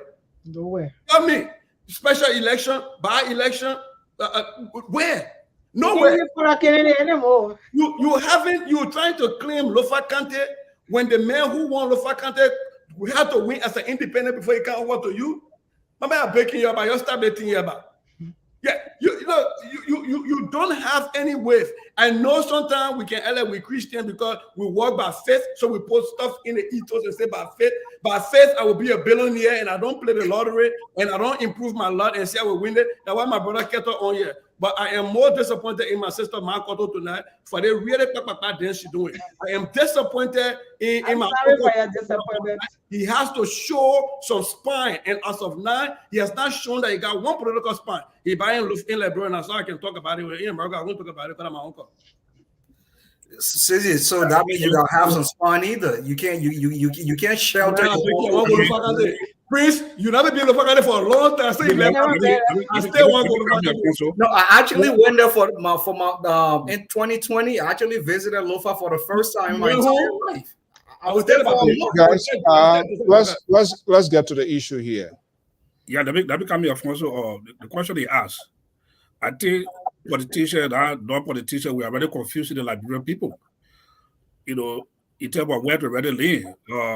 Let me pick up Prince. You spent 10 months in Liberia, and under the regime of George Weah. And the 10 months you spent in Liberia, I don't know which part of Liberia you spend, but I don't know which part of, if you really have a really dialogue with family members to go to institutions in Liberia. You see the healthcare institution collapse. You see young people roaming on the street of Monrovia, unemployment to the highest peak. Common saying that malaria cannot be killing people. People have to fly to Ghana and all the places to take medical treatment. You see young children roaming the streets of Monrovia. You spend 10 months in Liberia to observe. In your observation, you came out and say, yes, President Weah is the best to be the next year. And you have not seen other things. I don't know why you visited Liberia during Eddie Johnson's any time. You know, where Eddie Johnson I also did. So I'll give you I'll let you finish and I'll interject. Yeah, I mean, when I finish, you'll come. You know, where Eddie Johnson said he told Liberia from and give it to President Weah. And you see how the decline that Liberia have gone through. Look at our GDP per capita, our GDP, everything, our human capital index, everything has declined under the government. All the various economic indicators that you create a government on to let them run the industry, everything has declined under this government. He lied. The last time ago to say they are reduced inflation rate from 30% to 7%. And we see all these indicators, we see the effect on the Liberian people. And here you come and say, you spend 10 more, a greater president to be for the next year. I would just say the American term, wow. Mr. So, is it possible to put like a time restriction or time limit on each and every person? Because I mean, we're having a dialogue and one person has the opportunity or the chance to speak for 2-3 minutes. And in my rebuttal, I would like to express myself fairly as well. But I know that with time constraint right now, we'll not be able to do so. You're having 2 minutes. You finish, you said 1 minute 38 seconds already. No problem. No problem. I will get to that. We'll work on that as we'll work on that, and I think that's a valid point. Yeah. Okay, Mr. Toto, when people express themselves in this way, I consider that political statements. Now, let me get back to the main point. When you say people, the young kids are roaming the streets of Monrovia, that has never changed. I was born in Cinco, right? I was born in JFK Hospital on 24th Street, right across from JFK Hospital in the 80s. So I'm not a war baby. Secondly, kids will always roam the streets of Africa. That is a normal thing. So do not make the statement political. And yes, I was in public transportation. People can attest to that. I didn't go on a fancy vacation. It was not a vacation. It was a rehabilitation process for me. It was me reintegrating into a broken system. It was me relating to dysfunctional people, to people living in a dysfunctional society. It was me getting adjusted to kids that know nothing but chaos, but war. That's the kind of integration I made. So my vacation was not fancy or none of that. I related to people within the communities. I went to a Kinju shop. I drank Kinju right across from Jefferson Koji house. I sat in dialogue with people in various communities. So those are things I did. So so when you're saying that people are roaming the streets of Monrovia, those are political statements. Let's get to the facts. And yes, I also visited Liberia in 2009 when Ellen Johnson was president, which the transitional process, I commend her for the work, for some of the work she did in keeping the peace and kind of bringing the country to a stable level, a stable environment. I agree to that. But yes, I visited a country. The Unity Party government was the highest donor in any African country history in the world. Did you mean receiver? Do you have the statistics for that? We can get into that. I can give you common example. Oh, I'm talking. Do you have the statistics for that? The Unity Party got the highest donor in the world. You the world. I think Prince and me, one of the receiving, yeah. Right? The receiving and the receiving. The thing sometimes you guys do. You guys miss. No, but Prince stay on. I'm not calling the mail up now. Let him finish. On the receiving end, and we can talk about that. But my main purpose. Let Prince finish. Let Prince land. My main purpose of coming on the show tonight. Give me 1 second, Prince. Let us, people are also monitoring, and we want to make our audience to get a takeaway in terms of what we're going to be arguing, so it can be like just grab a little piece. If anybody anything, just note it down, and right after that, if there's any comment, we can do that. Yeah, Prince, go there. But like you said too, now let's observe the time. Okay, we will do so. So now let's get back to my main purpose. I wanted to be on the show tonight. It's my first major appearance. Is Senator PYJ, Prince Johnson, of course. And little do people know, you have to go back and dig into the reasons why he's currently on the Magnitsky Act, on the Magnitsky list right now. The reason why he's sanctioned is for human rights violation and corruptions, the pay to play. Those are the reasons why he's sanctioned right now. So when people talking, he can go to this party and go to that party. No. Why should a killer, a human abuser, an unrepentant murderer should sit on our airways and tell people I'm liberating Nimba? What have you done for Nimba? What are you currently doing for Nimba? How do we move forward? Those are things we need to be discussing. How do we move forward as Liberian? How can we put those people that committed these acts and get them out the way and get them out of our politics to move forward as a normal people? You have traumatized kids. I'm one of those kids. I'm one of those children that was traumatized in Liberia. When people say you went across, I was one of those people that went across. I did. Okay, some emotions inserting into it, but these are I think it's better to have these conversations that will give us a sense, a good direction in our decision making here. Dr. Toto. Yes. I thought that I Toto finished. Yeah, let me try to conclude my point I'm making for to Prince. I'm glad whether it's a particular statement I'm making or not, we're talking politics, But the issue of Prince Johnson, we say it again, look, Prince Johnson, for me, Prince Johnson, that irrelevant in the eyes of Liberian politics. Everybody want to leave on Prince Johnson, up to the president. We are benefited from it. They get him to where he want to be today. He have divorced himself, or whether he's true or not, because we just saw a statement recently from him. He said that when people went to the church, if they want to hear anybody about President we are from him, is lie. How the ECOWAS leadership have negotiated with President we are. So it's up to them. But Prince Johnson, no, the new Liberia want to push for. We want for good Liberia for our children and future children. If we continue to welcome this warlord, as Prince was saying, we're not going to make any positive impact in Liberia. I wouldn't just politicians, but even our very set of Liberia, we need a clean Liberia to move forward. Even like the work of Martin Cody and others doing also the other side on the advocates of education, how they are bossing people credentials, every day they coming up and they're putting people outside that carry fake credentials to Liberia, other places to attain public offices in Liberia or university. These are things we need to be doing in Liberia. So that's for the politicians side, for every aspect of Liberia, we have to make a significant impact on the life of the people. It's too bad gaming into Liberia politics. That was sometimes I support Tewan Goglo. Yeah, I want to be president.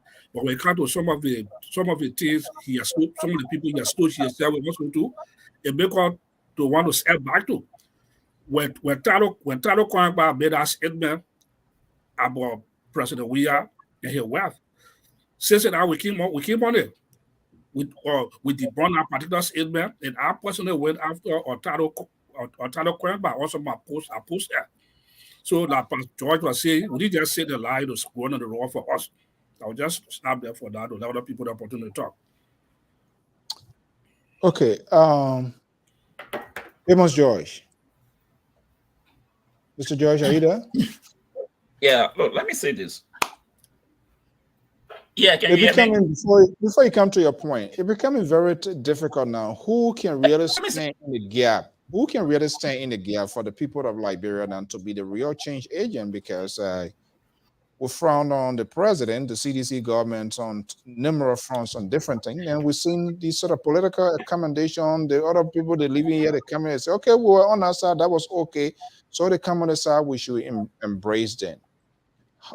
what is our direction as a country? Well, we find ourselves in a very peculiar position, but for me, I always say we have to continue to call these people out. Okay. So some points that I'm taking my head. You know, this war, we all felt some personally. And so the pain is across the board with many of us. So here's the thing. To look at Prince Johnson and condemn Prince Johnson, fine.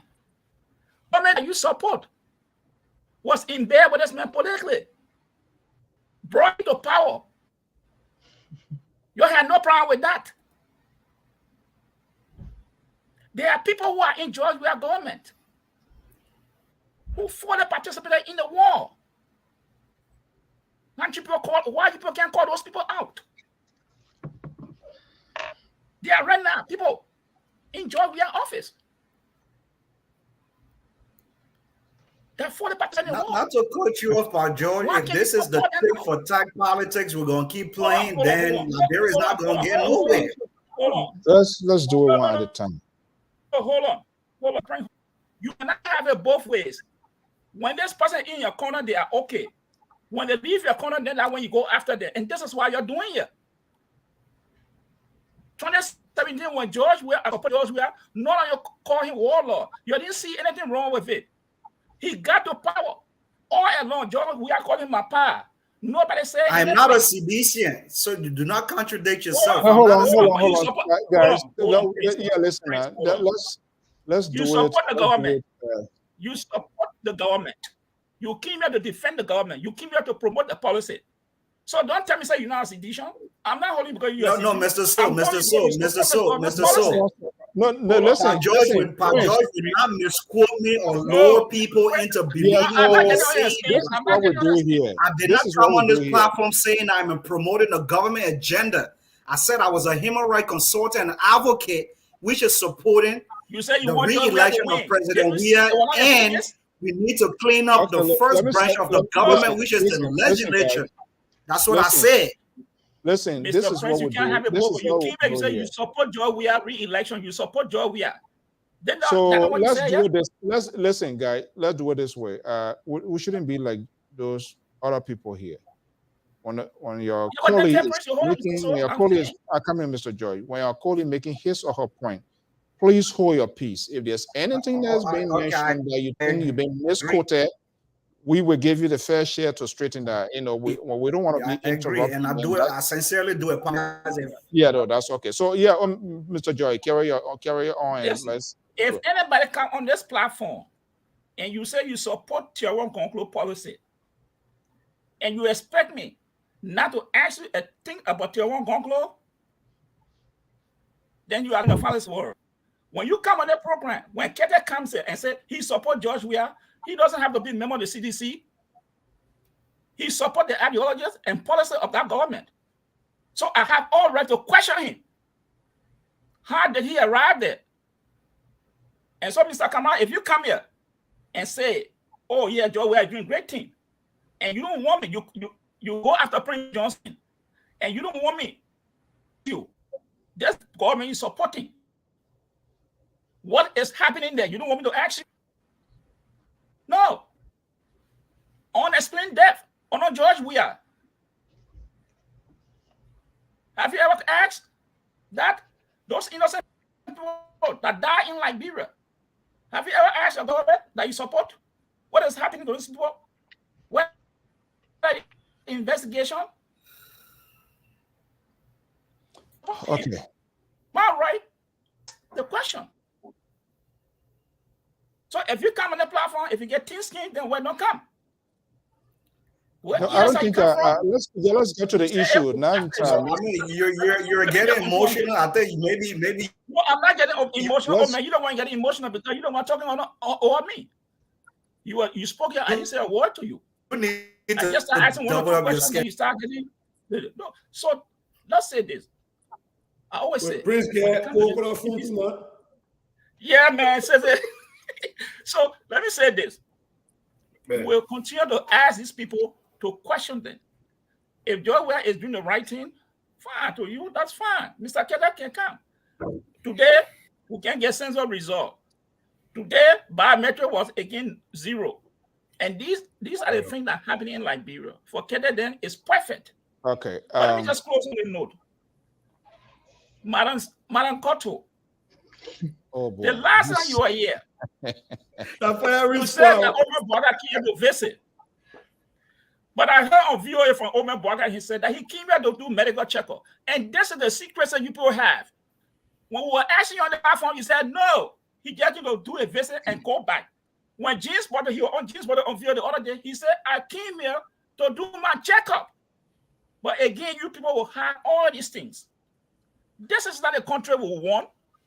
If someone is old and sick or whatever, they have the right to go for a medical checkup.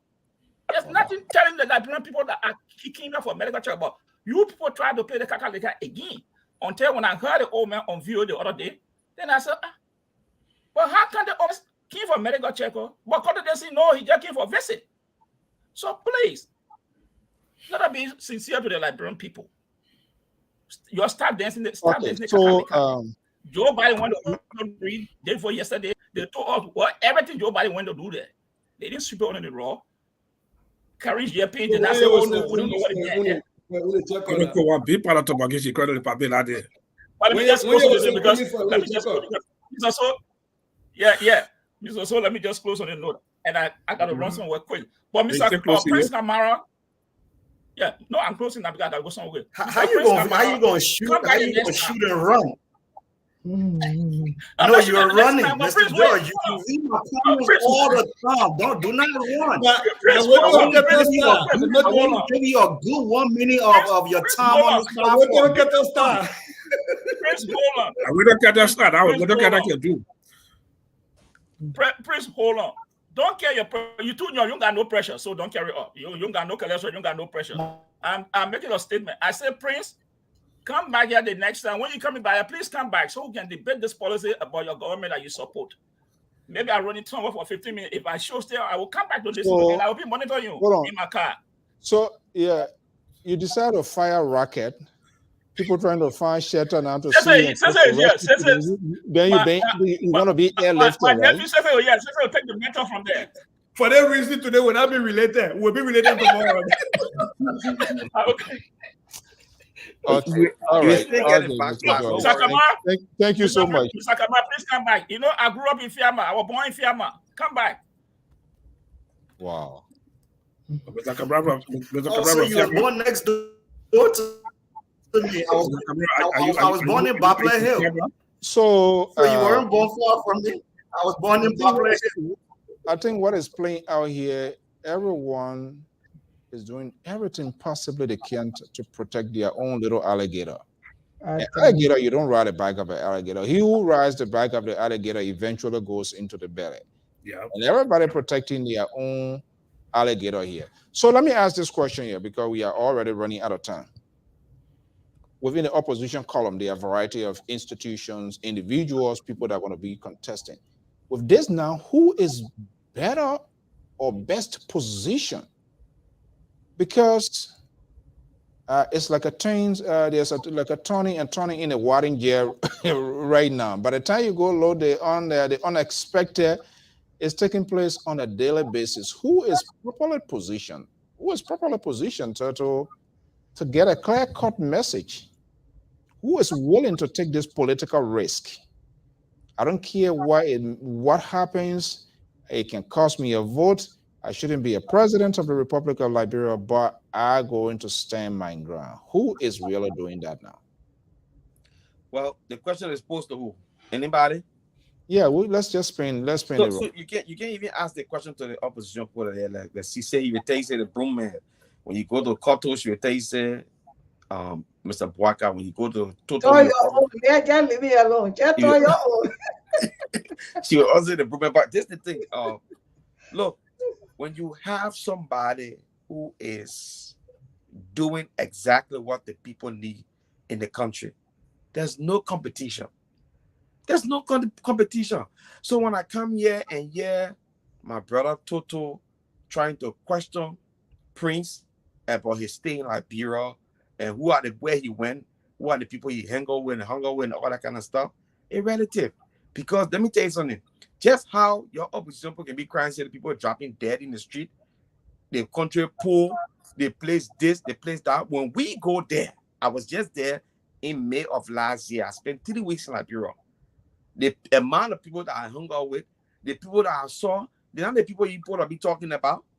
The people that I saw, that people like, even the clothes they wear are expensive than the clothes that you myself wear here.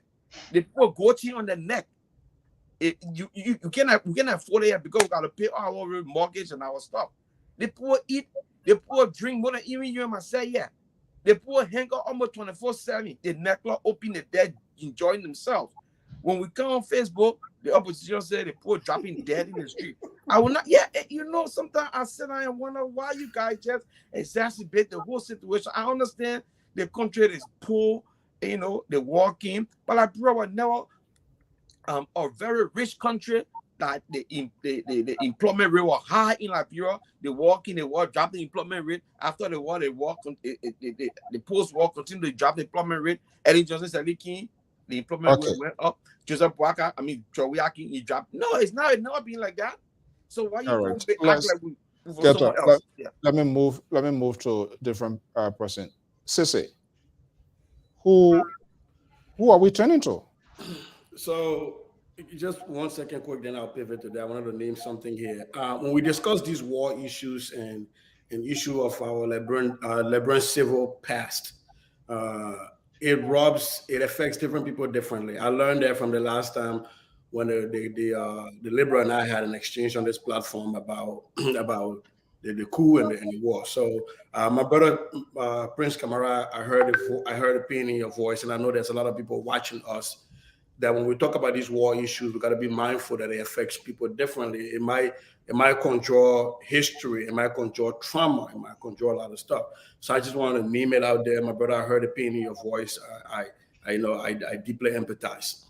Now, having said that, look, the one person that's been consistent on the platform on the political stage is Tewan Gongo.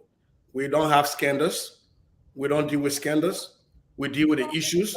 We are not around here calling Joe Boakai a dead man walking or he got a pacemaker. We're not around here calling George I know what kind of dancer, Buka dancer. We're not out here calling that Cummins struggle with a lifestyle. We're discussing the issues as they affect the Liberian people. And I think that is where every political party, every serious political party ought to elevate the conversation to. I am more than willing to come on this platform. I've done it several times. I do support Tewan Gonglo. Where Tewan Gonglo goes wrong, I will let Liberian people know. Because what we are not selling a saint. We are not telling people that our candidate is a saint. Therefore, we ought to be able to tell Liberian people so that they can make a judgment, an educated judgment, based on the preponderance of the evidence they have before them. Is there more harm to electing this person than good? So that our people don't elect people blindly, and then we come back here and then we start to scream and yell. And I will give this: Liberia has always had a problem with the economy; it's always struggled. But my brother, Wilton Keto, when you run on a mantra that change, hope for change, was it change for hope? Which one came for? Whatever way, the change came. We got a lot of millionaires now that weren't millionaires before, but the hope has not come. And let me just drop this one point when you talk about people who are wearing gold chains in Liberia. You're right. I've seen a lot of people who are fluent in Liberia lately. But let me remind you that the Great Depression, even during the Great Depression around the world, there were still people living exuberant lifestyle. So that didn't mean that a lot of people were not struggling with the economy, right? So for me, having said that, though, I will hope that when we get to these conversations, that we're looking for the candidates who are raising the conversation, that we're not trying to minimize or discuss in a disgusting way the health of former Vice President Joseph Boakai, or that we're not here trying to disrespect George Weah and say he doesn't speak English or he's a Kama Buga dancer and don't understand the language the man is speaking and the message he's trying to communicate, or that we don't come to comments and try to disrespect and say, man, so Kama Coca-Cola man, or you struggle with a lifestyle. Those things don't help our people make decisions. It don't help our people make economic decisions. It does not help our people with their educational system and everything else. I would just hope we can elevate the conversation. I'm wondering this time around, Prince, whether there will be a presidential debate, where all of the presidential, including the Cubans and all of those are going to be, contestant qualified by any seat to have a conversation. Because the dramatic part, drama has inserted into the politics of Liberia, so it kills the substance of our conversation. Because by this time, we should be having like the policy of Councillor Tiawon Gonglo, Ambassador Joseph Numa Boyka, Ellis Benedict Cummings, the Unity Party of, like what my man said, the Unity Party of Helen Johnson Sirleaf, and that of the Unity Party of Ambassador Boyka. We need to know that red line and all of that. Unfortunately, we are not having this conversation because on the daily basis, some sort of drama, by the time, who knows, tomorrow, being the next day again, some kind of political satire and stories, some kind of thing going to come out, and it gets us distracted. I think this has just been very disservice to the Liberian people and the politicians' inability to have the narrative to control. It's just unbelievable. How can President Weah execute or to make his case genuinely, not in abstract, in concrete, to kind of like have people associate Dr. Toto Koto conveys? They don't see it that way, the way you see it. Is he doing that? Or will we see it happening at a later date? Who are you talking to now? Prince. Well, the question posed to me, the system been rebooting, so pardon me if I didn't actually get the question, but yeah. if you can. So are you hearing me now? Correct. Yeah. We don't know which way to turn. Let me just put it that way. He also say in making his own argument, can the sitting president convince the electorate, or what can he point to say, hey, I am the best guy to deal with?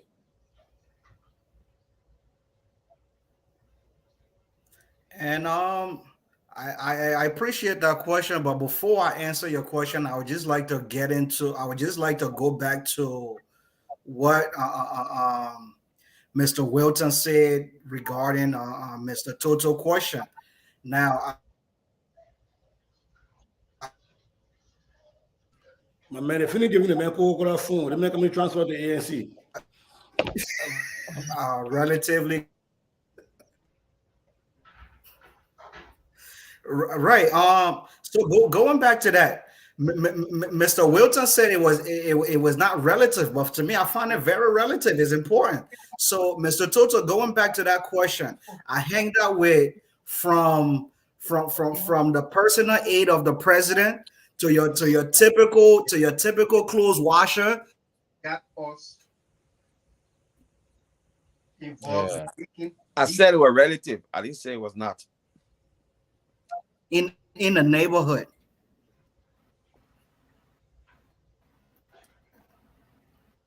The Russians in your device or what? So I also hang around. Okay. I don't know. It's probably the internet. It's windy. Right. It's windy out here. So it's probably one of those things. But yeah, I hanged out with you from I was in company with the president aide to your contract black beater.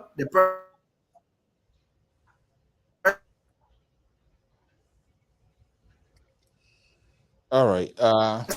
Okay. That build block for people on contract. I think Amos George caused the damage before he left. I think Amos George already. You know what, Mr. So, they're manipulating your system. Somebody's trying to hide. I told you I'm an asset to Liberian politics.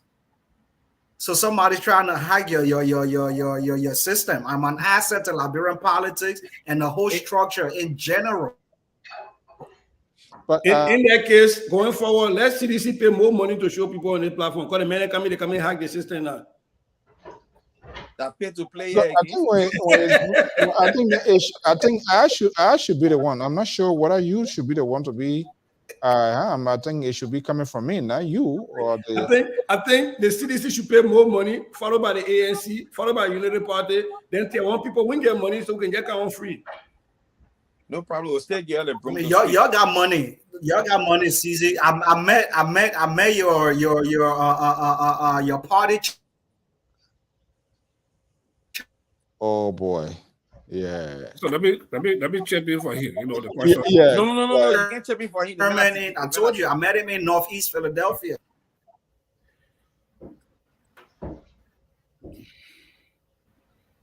He just needs to be a little more tolerant, because your party chairman needs to be a little more tolerant, because it's the typical, he has the typical approach of elder politicians or the elder people involved in politics, which is, when I speak, it might just be it.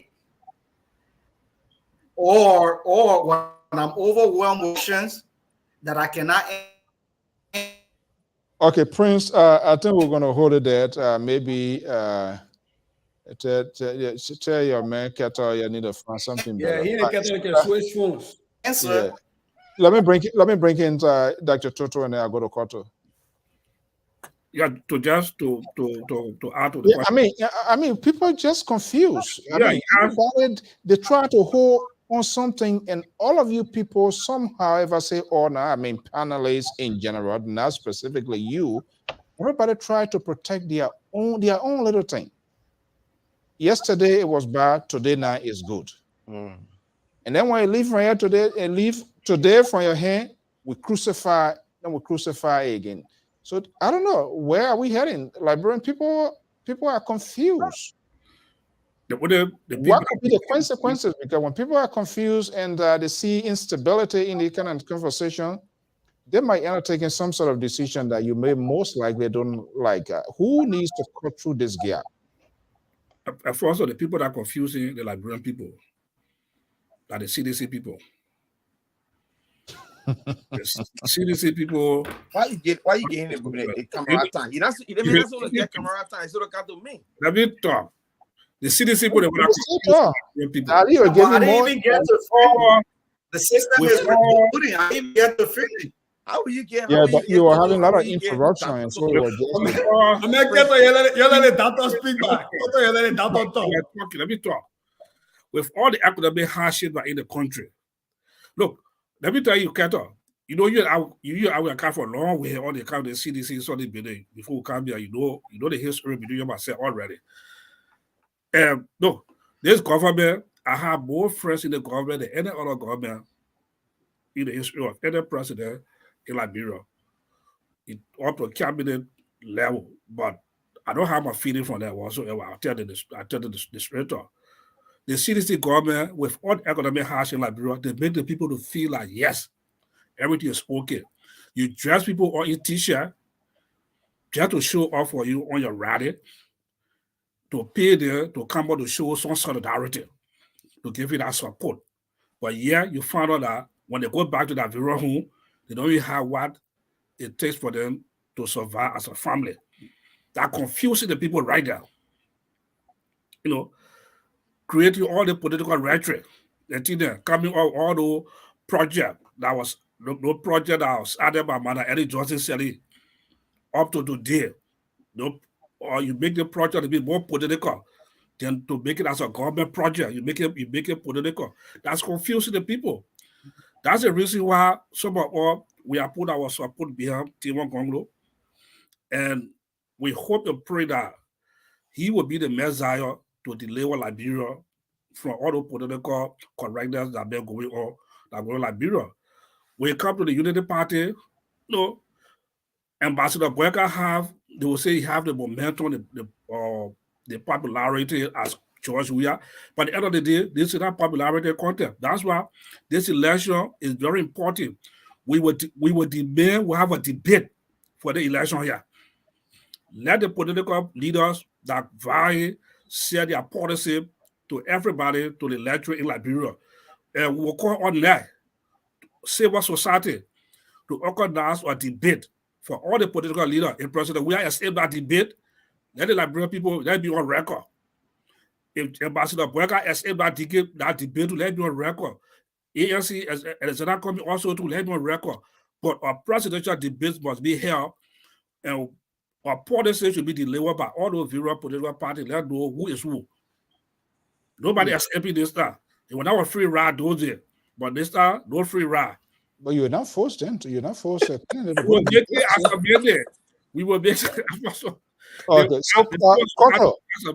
Ambassador George, we are not escaping anything this time here. You will face it. I mean, talk is free. Okay, I know. So Otto, do you agree with me? Everybody should go on a debate. Would that remedy what the conversation that we are having today? Well, before I go into that, I just want to make some clarity here before I jump into whether everybody is confused. The thing about Liberia, I don't want to talk down on Prince and Keter. But if I want to talk, I want to talk on the level that I know, because for their level, we think on the age that on which they came on and looking at the development. I'm not trying to talk down on you guys, please, you're thinking for that level. For my own experience, I'm just trying to explain.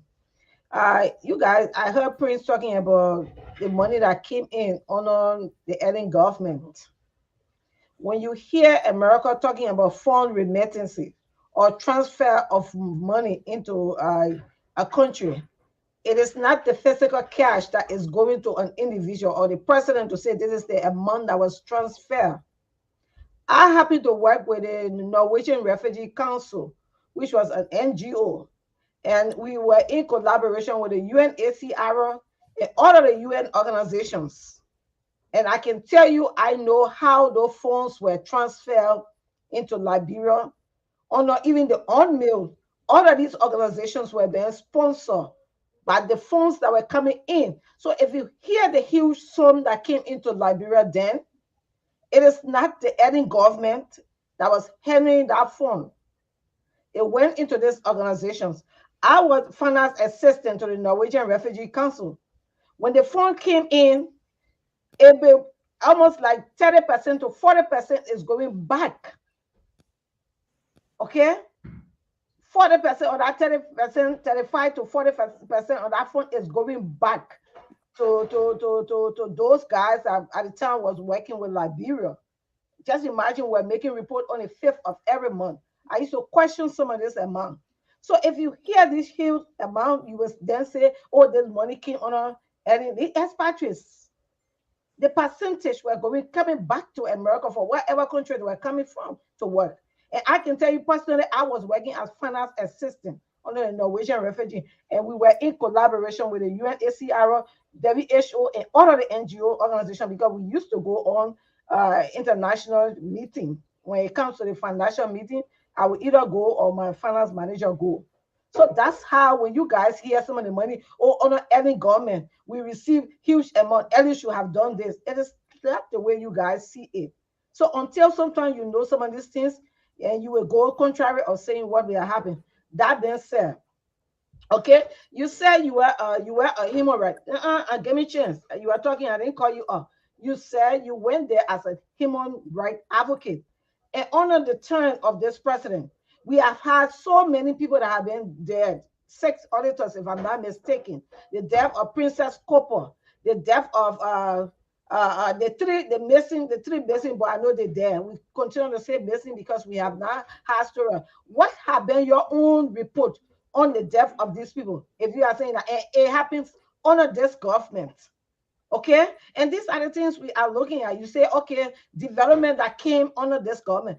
When last have you heard this government establish its own project or bringing in funds for its own project to establish its own fund that have come to, besides the funds that were already in process for the roads and projects that was outstanding?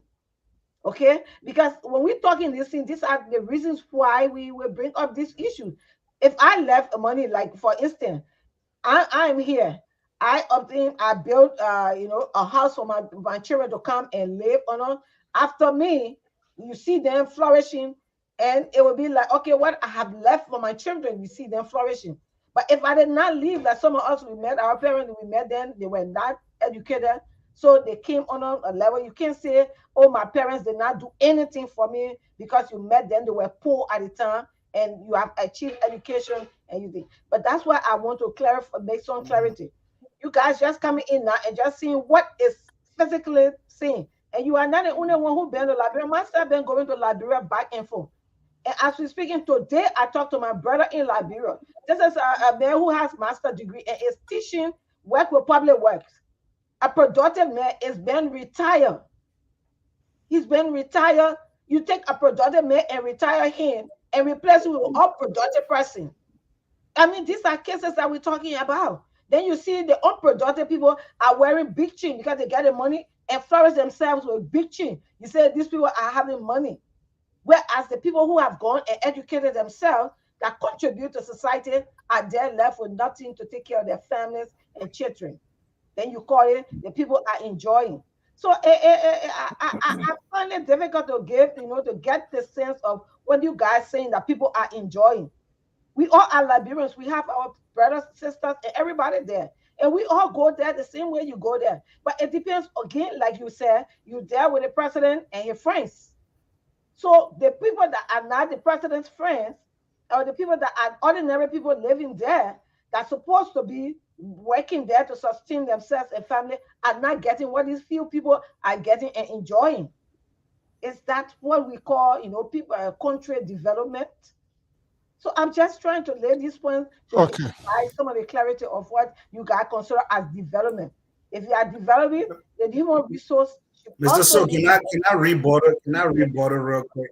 You will talk. I think they get chance that you will talk, but don't talk me out. You talking and I'm not talking you up.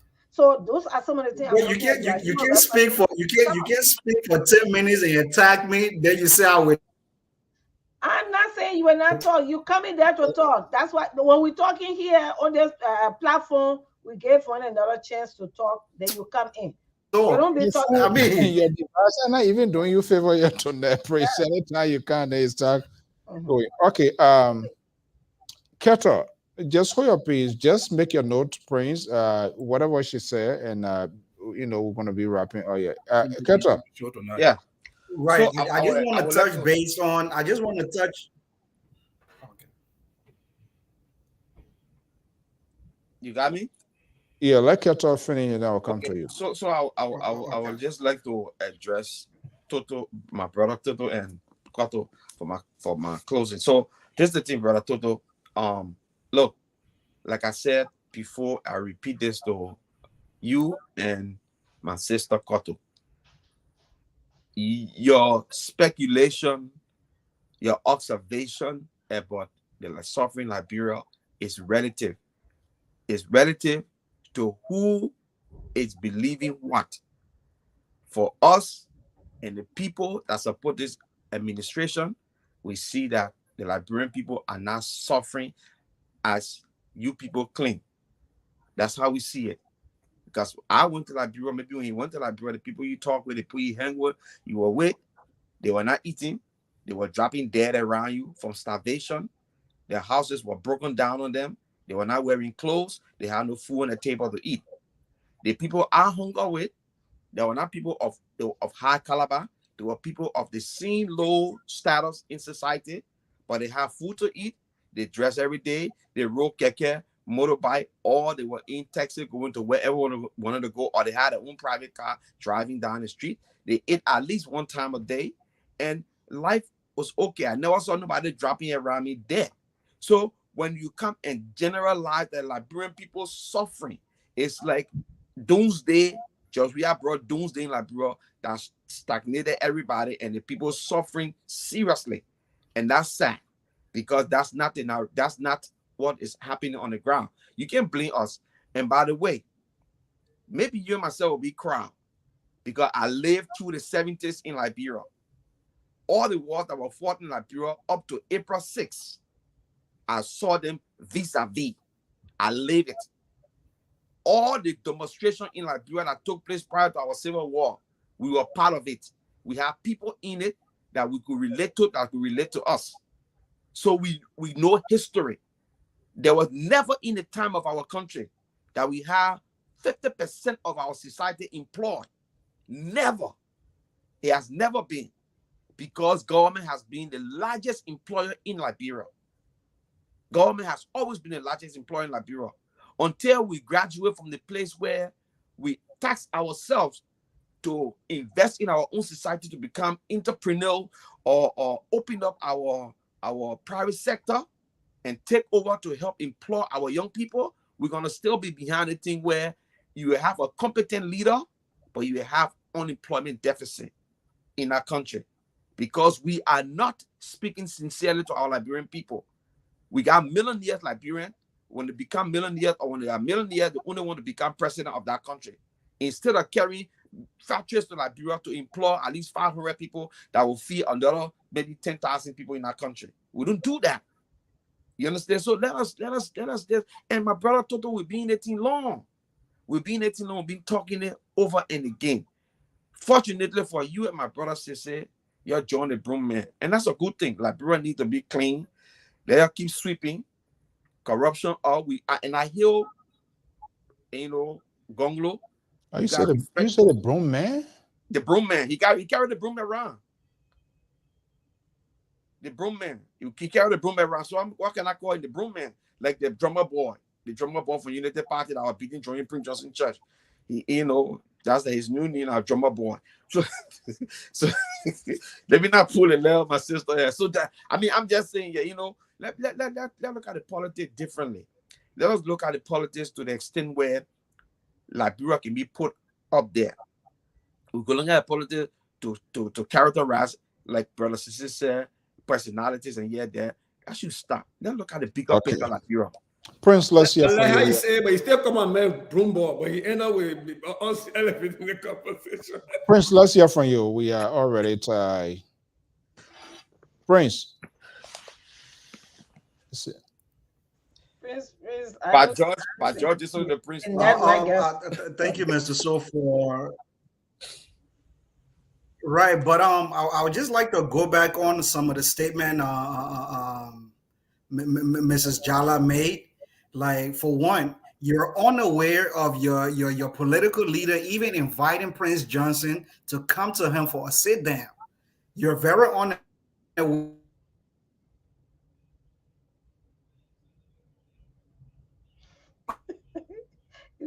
You won't get. That's why. Everything you said about that particular. Now, secondly, you cannot run or promote your candidate agenda of Ellen Johnson's beliefs, achievement, or work when she did not even endorse her vice president in his candidacy as a president. So your argument is not even valid.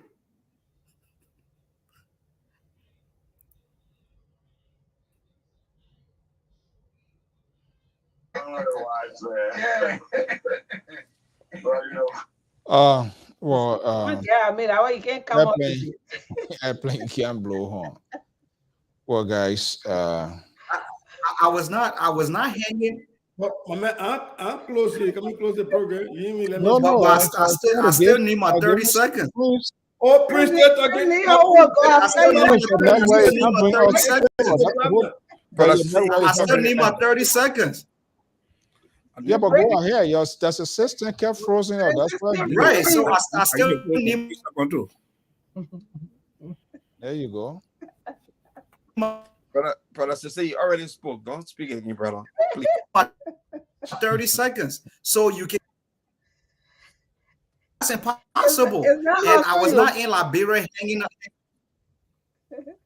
I was not in Liberia hanging out with the top dogs. Like I said, I hanged out with the people that were beating black, and I was mentored by the late Reverend Booyah, may his soul rest in peace, through the process. Now, to close, I would just like to say, CZ, your political leader actually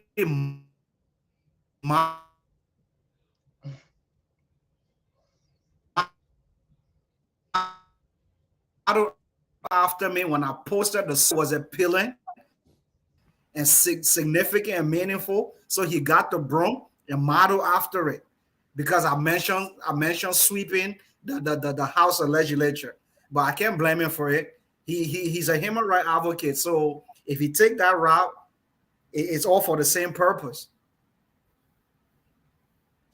Okay. Sisse. He too Silesian decided to end with my God on there. But me, I will lead them. I will not follow that path where Keto try to follow. But to my brother Prince, the official emblem, symbol of the Liberian People's Party has always been a broom. That is why even the newspaper that was. But why you been sleeping ever since? I just telling you, so, you know, just let you know where that broom comes from. That broom has been with the Liberian People's Party way during the struggles with the True Week Party. So ever since when, but you know, this has been nice. I wish my brother didn't have the phone, the network issue, because I wanted to hear from him. He's been, you know, an avid commenter, and I really wanted to hear from him.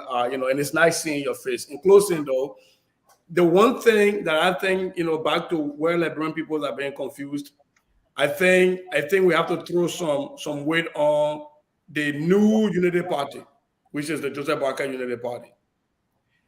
There was a turnover note between the leaving government and the incoming government. And Mr. George Weah and the CDC says that they didn't have much in the coffers. And Unity partisans will complain that no, there was much money. My question to Unity partisans is that when that turnover note was written, when it was crafted, did the vice president ever see it? And if he did, he has that data to speak to the Liberian people about. Or was this thing crafted by Ma Ellie and just two people in secrecy and handed over to George Weah? We have to be very fair with the Liberian people. When the Unity Party people come out and say, oh, you know, there was plenty of money left in the coffers. It was this, it was that, it was a turnover note. Okay. And not like the president and the vice president died. Ellen doesn't want to talk because that's diplomacy. She's left the stage. But the VP is running. Why can't he tell us if he saw the turnover note, if he was a part of the crafting of that turnover note that was saying they're over?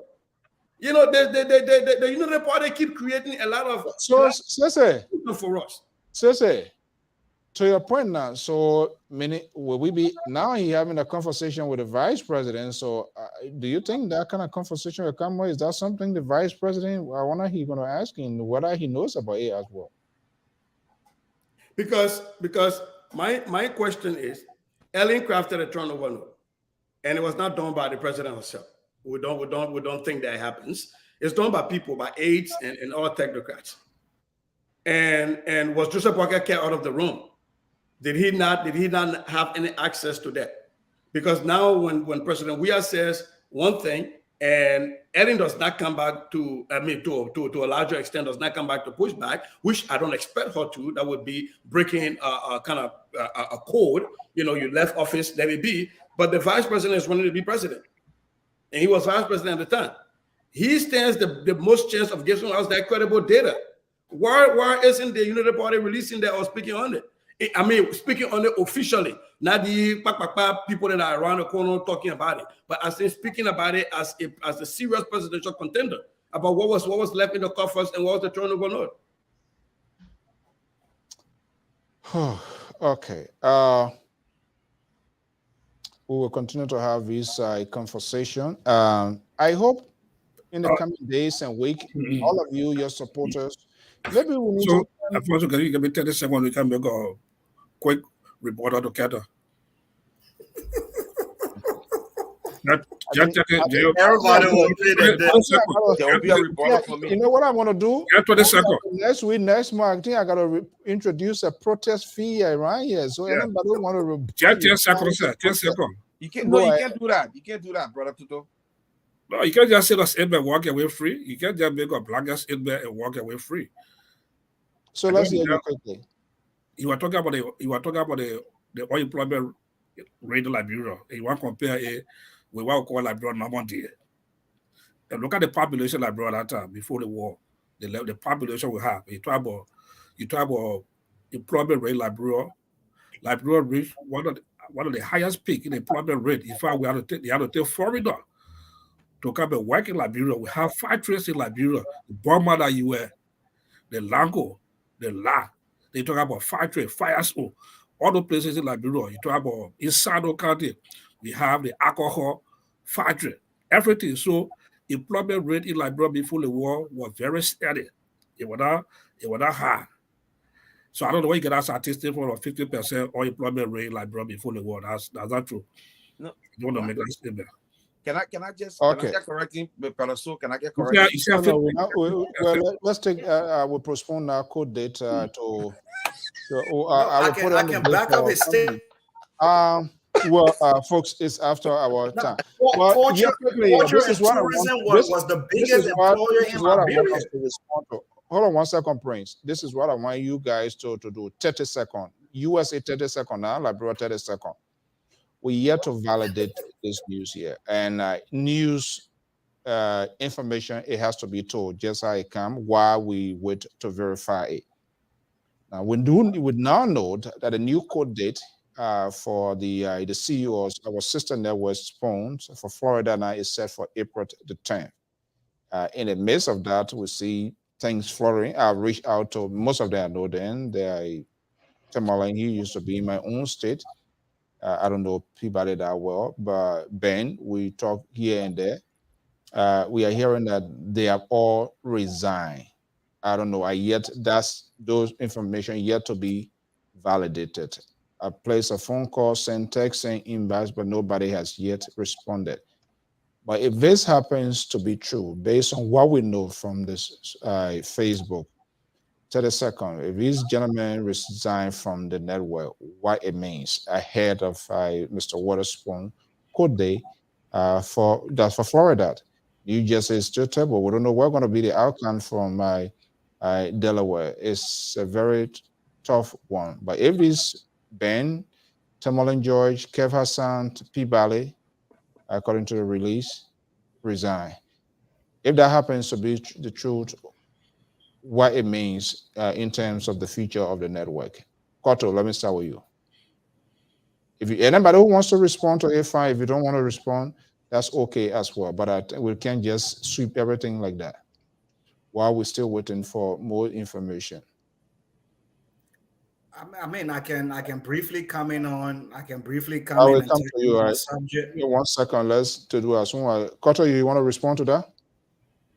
Yeah, it's an unfortunate situation, and I don't know whether the guys are in either cahoot or they are aware of what actually existed, or probably part of what had happened, which I don't know, and I can't come out to say something that I don't know.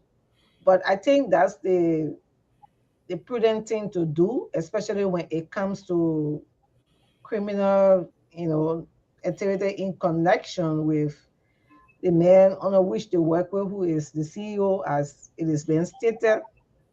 I stand to be corrected because right now he's going through a court proceeding, and if they find it necessary that he cannot, collaborate or coordinate with whatever he has had that is in connection, because right now everything that he has, if he's found guilty, will be confiscated, as we know, including the small FM with whatever he has.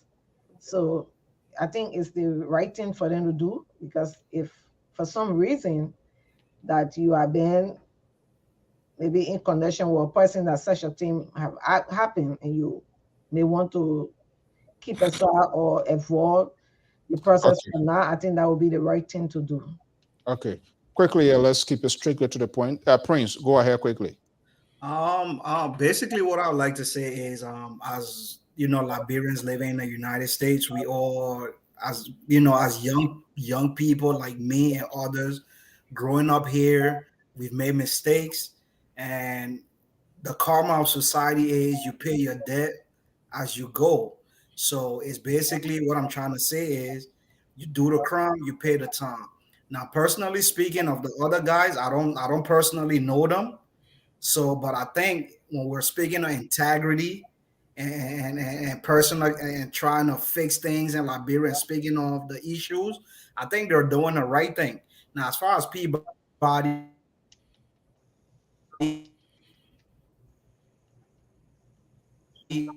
is somebody that I've interacted with, something he thought of and actually made and thought about the doing the right thing. So out of all of the guys, Peabody is somebody that I've actually interacted with and mingle with. And he seemed like a decent, he's a really decent dude. Thank you so much. Keto? Yes, thank you so much, brother. So, and the rest of the team. Before I answer that question, give my little point on that. I would just like to step my brother Toto that he said that we have to. Wait on Keto. Yes, sir. We are on it. That's if you do that, you're replacing it to the other one, or we're not going to. No problem. He said we have to input labor to Liberia to work. Did we input labor because our population was low or because we never had qualified people? I think when we give any kind of information, we should give it, with the clear picture. Our population, just how Ellen Johnson said, went and brought Nigerians and Ghanaians to work at the oil the oil of the local, because we never have people who were knowledgeable about that. That what happened back in the days.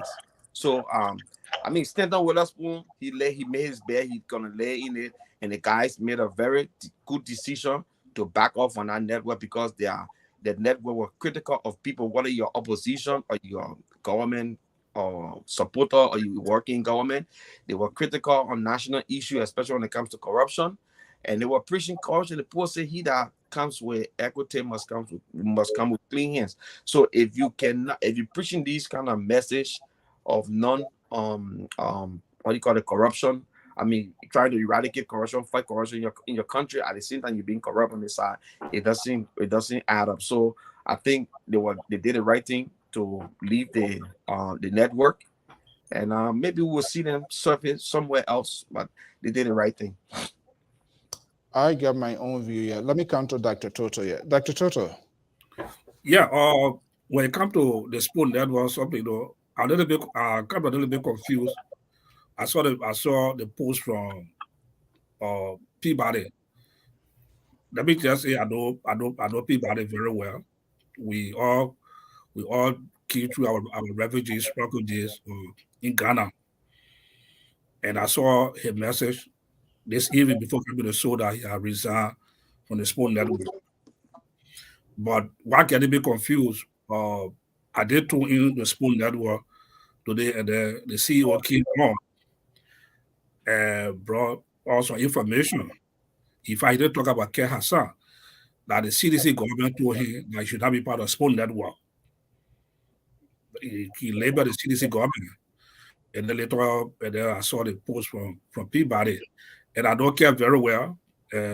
We are changing note most of the time. And I sent a message to get it back. And I'm not ready to get it back. Feedback from here. I did send a message too. So, okay.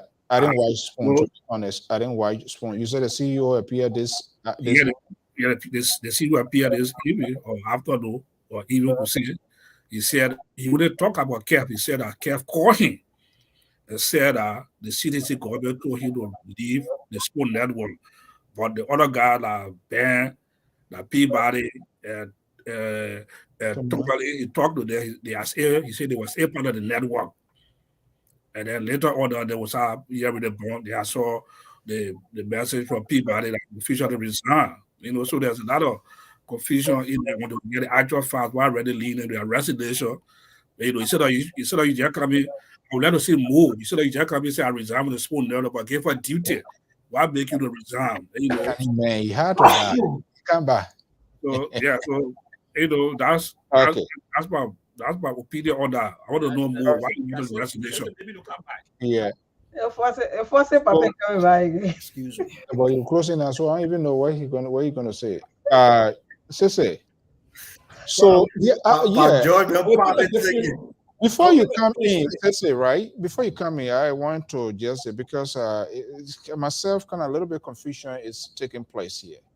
It's something not right. I reached out while we still wait, but we have to have this sort of conversation here.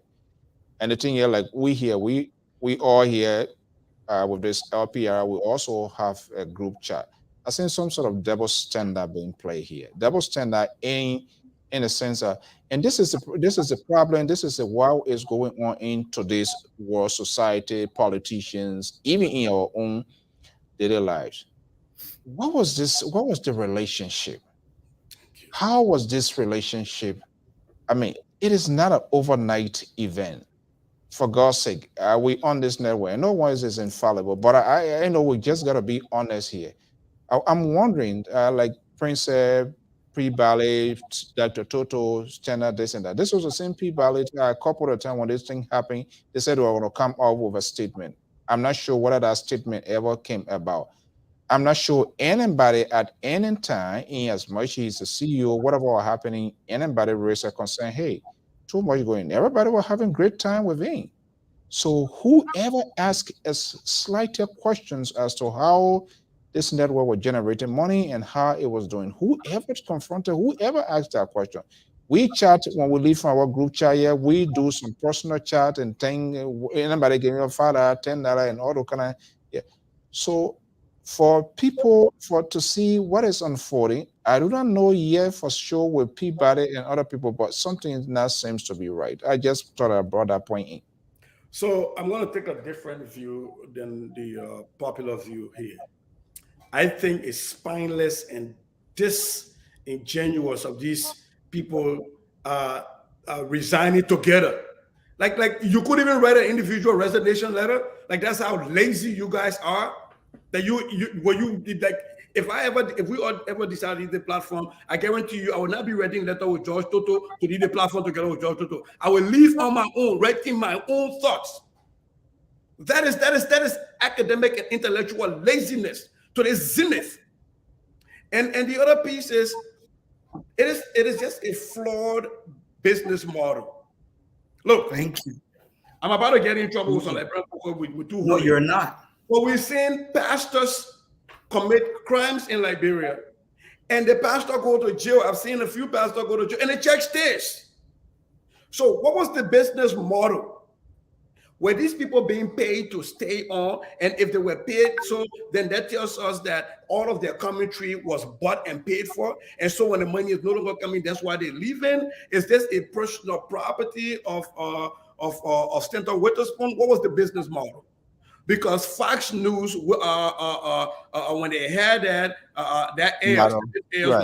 issue, Fox News continued to operate even though they put him on the side. So what was the business model? And spare me this morality thing. Did you read that thing they put out there talking about, the direction of the network? You were on the network day in, day out when this thing was at its peak. You did not speak on anything. Now all of you sit down together and write one letter to resign together. That's a disrespect to the Liberian people. And they are people hypocritical, educated with PhDs. Yes, I'm coming at the Dr. Peabody. That is academic. Very hypocritical. You can at least craft your own. Doesn't have a doctor degree. Yes, let me just bring a point there. They didn't do a group resignation because what I saw today, I saw a personal something from that. Yeah, there's multiple statements. There's a group one, which is Peabody and other. The only person name I didn't see if it was oversight, Chinaway. Yeah, Dr. Chinaway was not. Her name is not on there.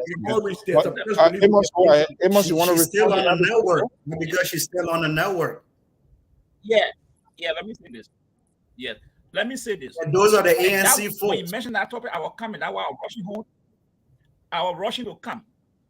The Benson V, Tomani George, Dr. Peabody, and Ken Hassan, these people are cruel, wicked. Why I'm seeing this? If at all, what I read from Benson V, he said internal disagreement. That is the release that Ben Sefi wrote with 4 of their names on it. If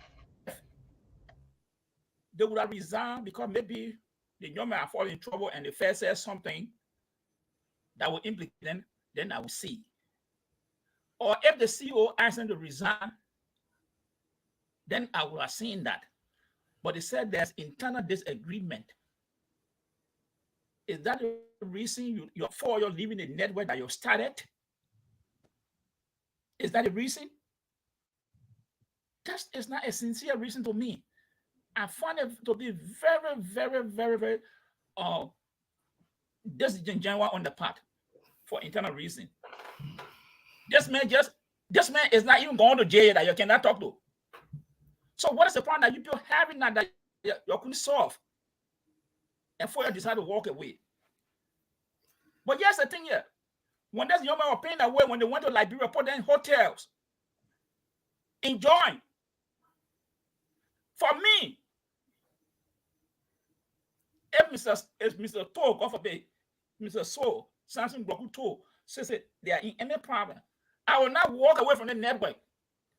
Except they tell me, they say, Emma, the point we are reached, I think you people can step aside. I will hold on to see what will happen to those people mentioned. Why the guy could not hold on to that network to see what will be the final judgment on the CEO and ask the CEO now, this is the show, what can we do? Did they have such a conversation with that young man? These people are disgusting. I would say, hey, you don't treat people like that. When the man flew them to Liberia, took them all around, introduced them to all these people in Monrovia, conducting interview here and there. And now you come to say it's internal wrangling. So you all resigning? Yeah. Tell me better than that, man. We're going to leave it there. But absolutely, I really don't buy. But George, you're so emotional. You have a very thin skin. Not because the ANC can no longer support the full network financially. For the political scene. But yes, hold on, Prince. I mean, he's expressing his view. But to be honest, when you started the other day, I said because, and this is what we do. We are not helpful to one another. We are not helpful to another. And one of the things I found on this, I don't have a thick skin, but when I'm passionate about something, that's how I speak about it. And that's what some of you people do. When you are a friend to work together, when trouble, you stand by some mistake or some mistake, but you stand by them. Okay, let's leave it there. That's what honestly, I try to process this. To be honest, I mean, we are here, friends, a family.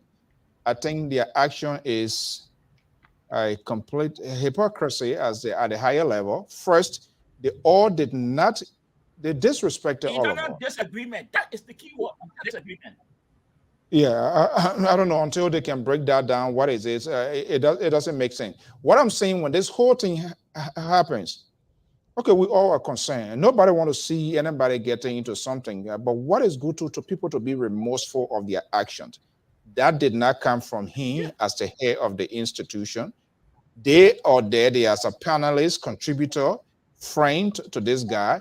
None of them even stay in the gap to even talk about it. So when I saw him appearing, my very first instinct was, yes, okay, the case is in court. But to say, well, the network or he as a head was going through tough time, and whatever happening on the surface, it is why it is, but the network will go on. And the group, the people, and other than nobody said anything. He said, we're going to speak at a later date. Today, they are not. I don't know whether that letter is being, we can argue on that because they're yet to validate it, but their actions suggest something. But we'll wait and see. But in the meanwhile, African Star newspaper has reported that they're going to be going to court on the 10th. So we will wait and see what happens until they can confirm that. Ladies, guys, thank you so much for your time this evening. Pa George, Prince, thank you for stopping over. Keta, thank you so much for stopping over. And Keta, you be hiding your face. You don't want your face to show. Why you don't let yourself up? Hey, you defending CDC. Why you hiding? And for the Omega again. Hey, George. I wonder he got some cool blood in him.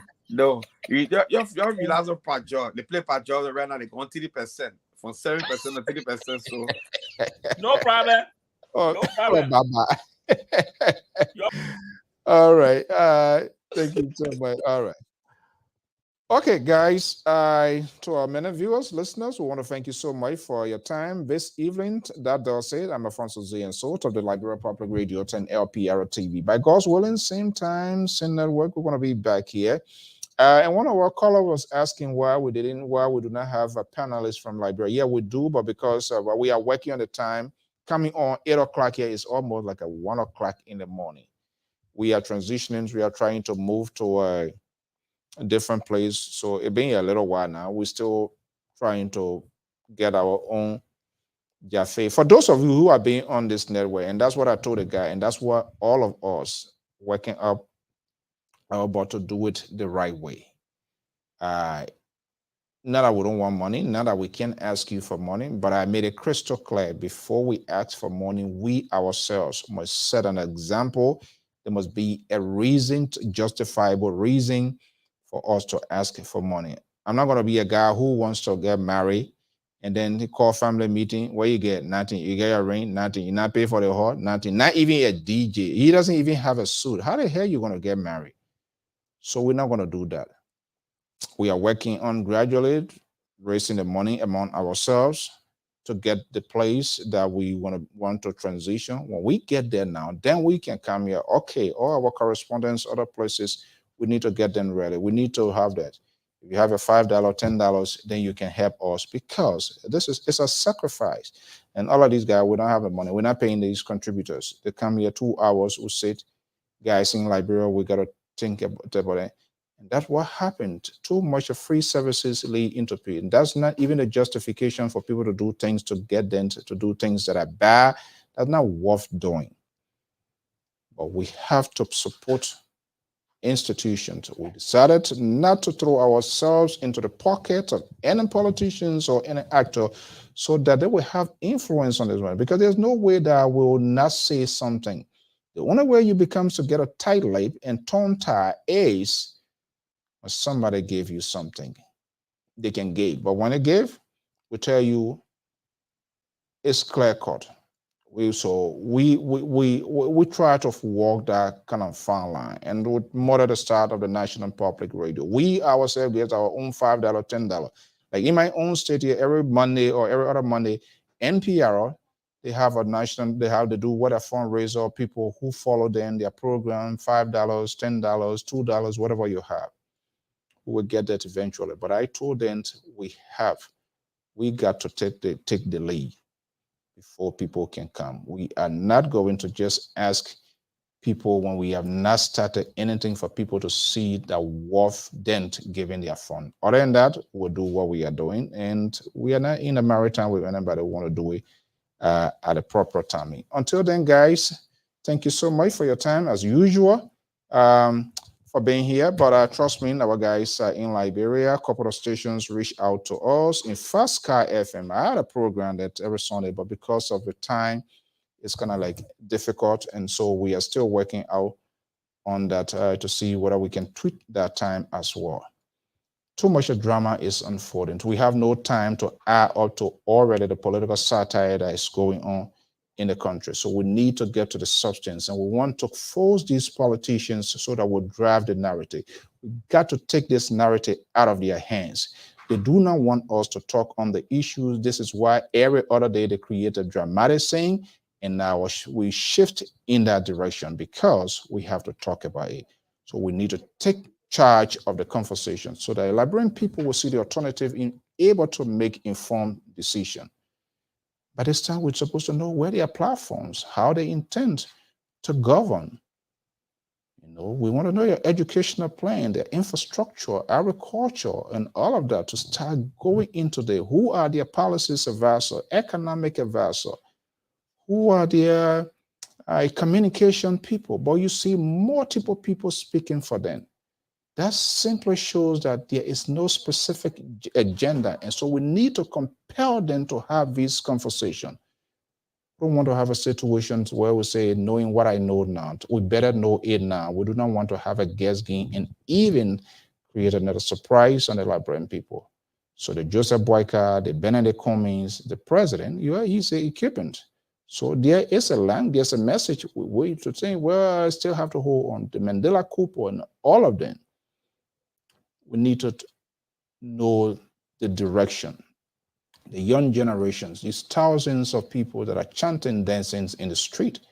What is the rehabilitation process for them? What is their plan in terms of having vocational institutions to keep people to be occupied instead of just get them all over the place? How do they intend? How will they manage them? When Kumin becomes president, when Boyka becomes president, are they going to increase the size of governments like in the case of CDC? These people are chanting, dancing all day, 24/7. There is something inside for them. Will you just dive into what is their future? How are you going to integrate them? How are they going to fit into the process? They need to be asking this question. We need to know where Helen Johnson selling the Unity Party, and which the ambassador needs to answer that question. Where do the international community put millions of dollars with the rehabilitation process? How many folks were rehabilitated? We don't know. Senators, lawmakers, they have rehabilitation institutions. Those groups would not be supported by the international community because they are on a short-term and political projects. They're not national projects. I know there used to be a National Rehabilitation Commission, Catherine Remill's Rehabilitation Center down to go into Rawafi with it. It used to be there. Is it still alive? Certainly not. Why is it not being revisited to have these people treated, counseling to be provided? Nobody talks about it. They are not having it in their agenda. We do not know their agenda. We do not know their vision for the country. They're just only telling us they will create jobs. How are you going to create the job? How? How? That's what we need to know. Security is the issue.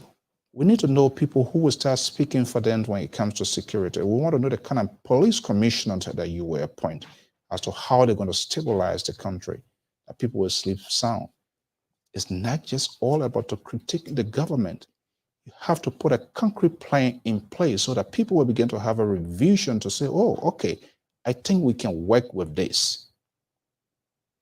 And when they are doing the same thing, you take one Buku man from another camp, you bring another crocodile. It's the same thing.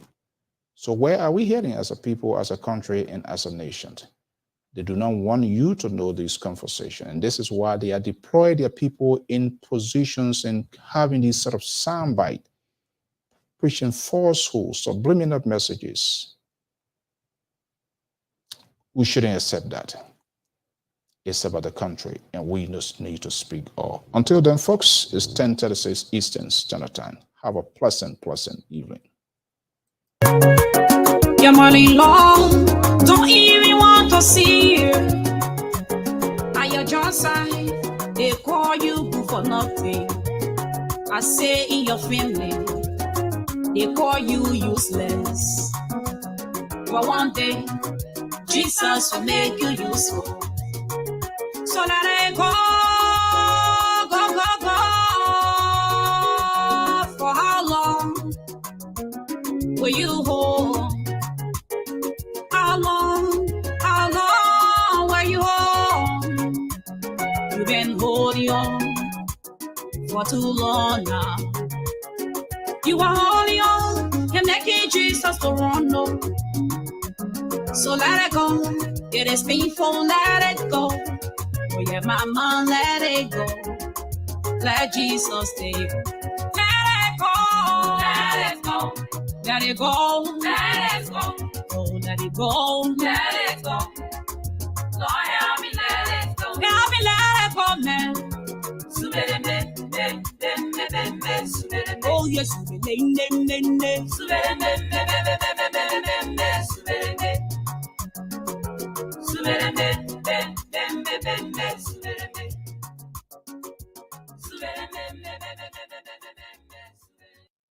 All right, folks, thank you so much for being here. If this is your first time, please follow us. Follow our Facebook page, Liberia Public Radio, on the Facebook, YouTube, Twitter, and LinkedIn, and you'll be able to get a notification whenever we are on. Also, send us your suggestions, your comments.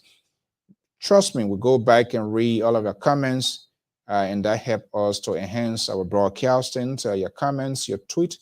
The civility that is maintained on this network at all times is exactly what we want. Persuasion, dialogue, conference, talking, whoever you support, it's up to your choice. But your argument in supporting that person, that's exactly what we want. And we want civility at all times. Until then, if you are here for your first time, we say thank you so much for chipping in, and hopefully this is not your last time on this network. We don't necessarily talk what you want to hear, unfortunately, but we discuss things that we feel that you need to know. And you have the right to critique us, our talking point, to fact check us, and come back and tell us where we go wrong, and we will apologize. Until then, have a pleasant event, and thank you for being part of tonight's program. I am Alfonso Z, and so have a pleasant event. Bye-bye.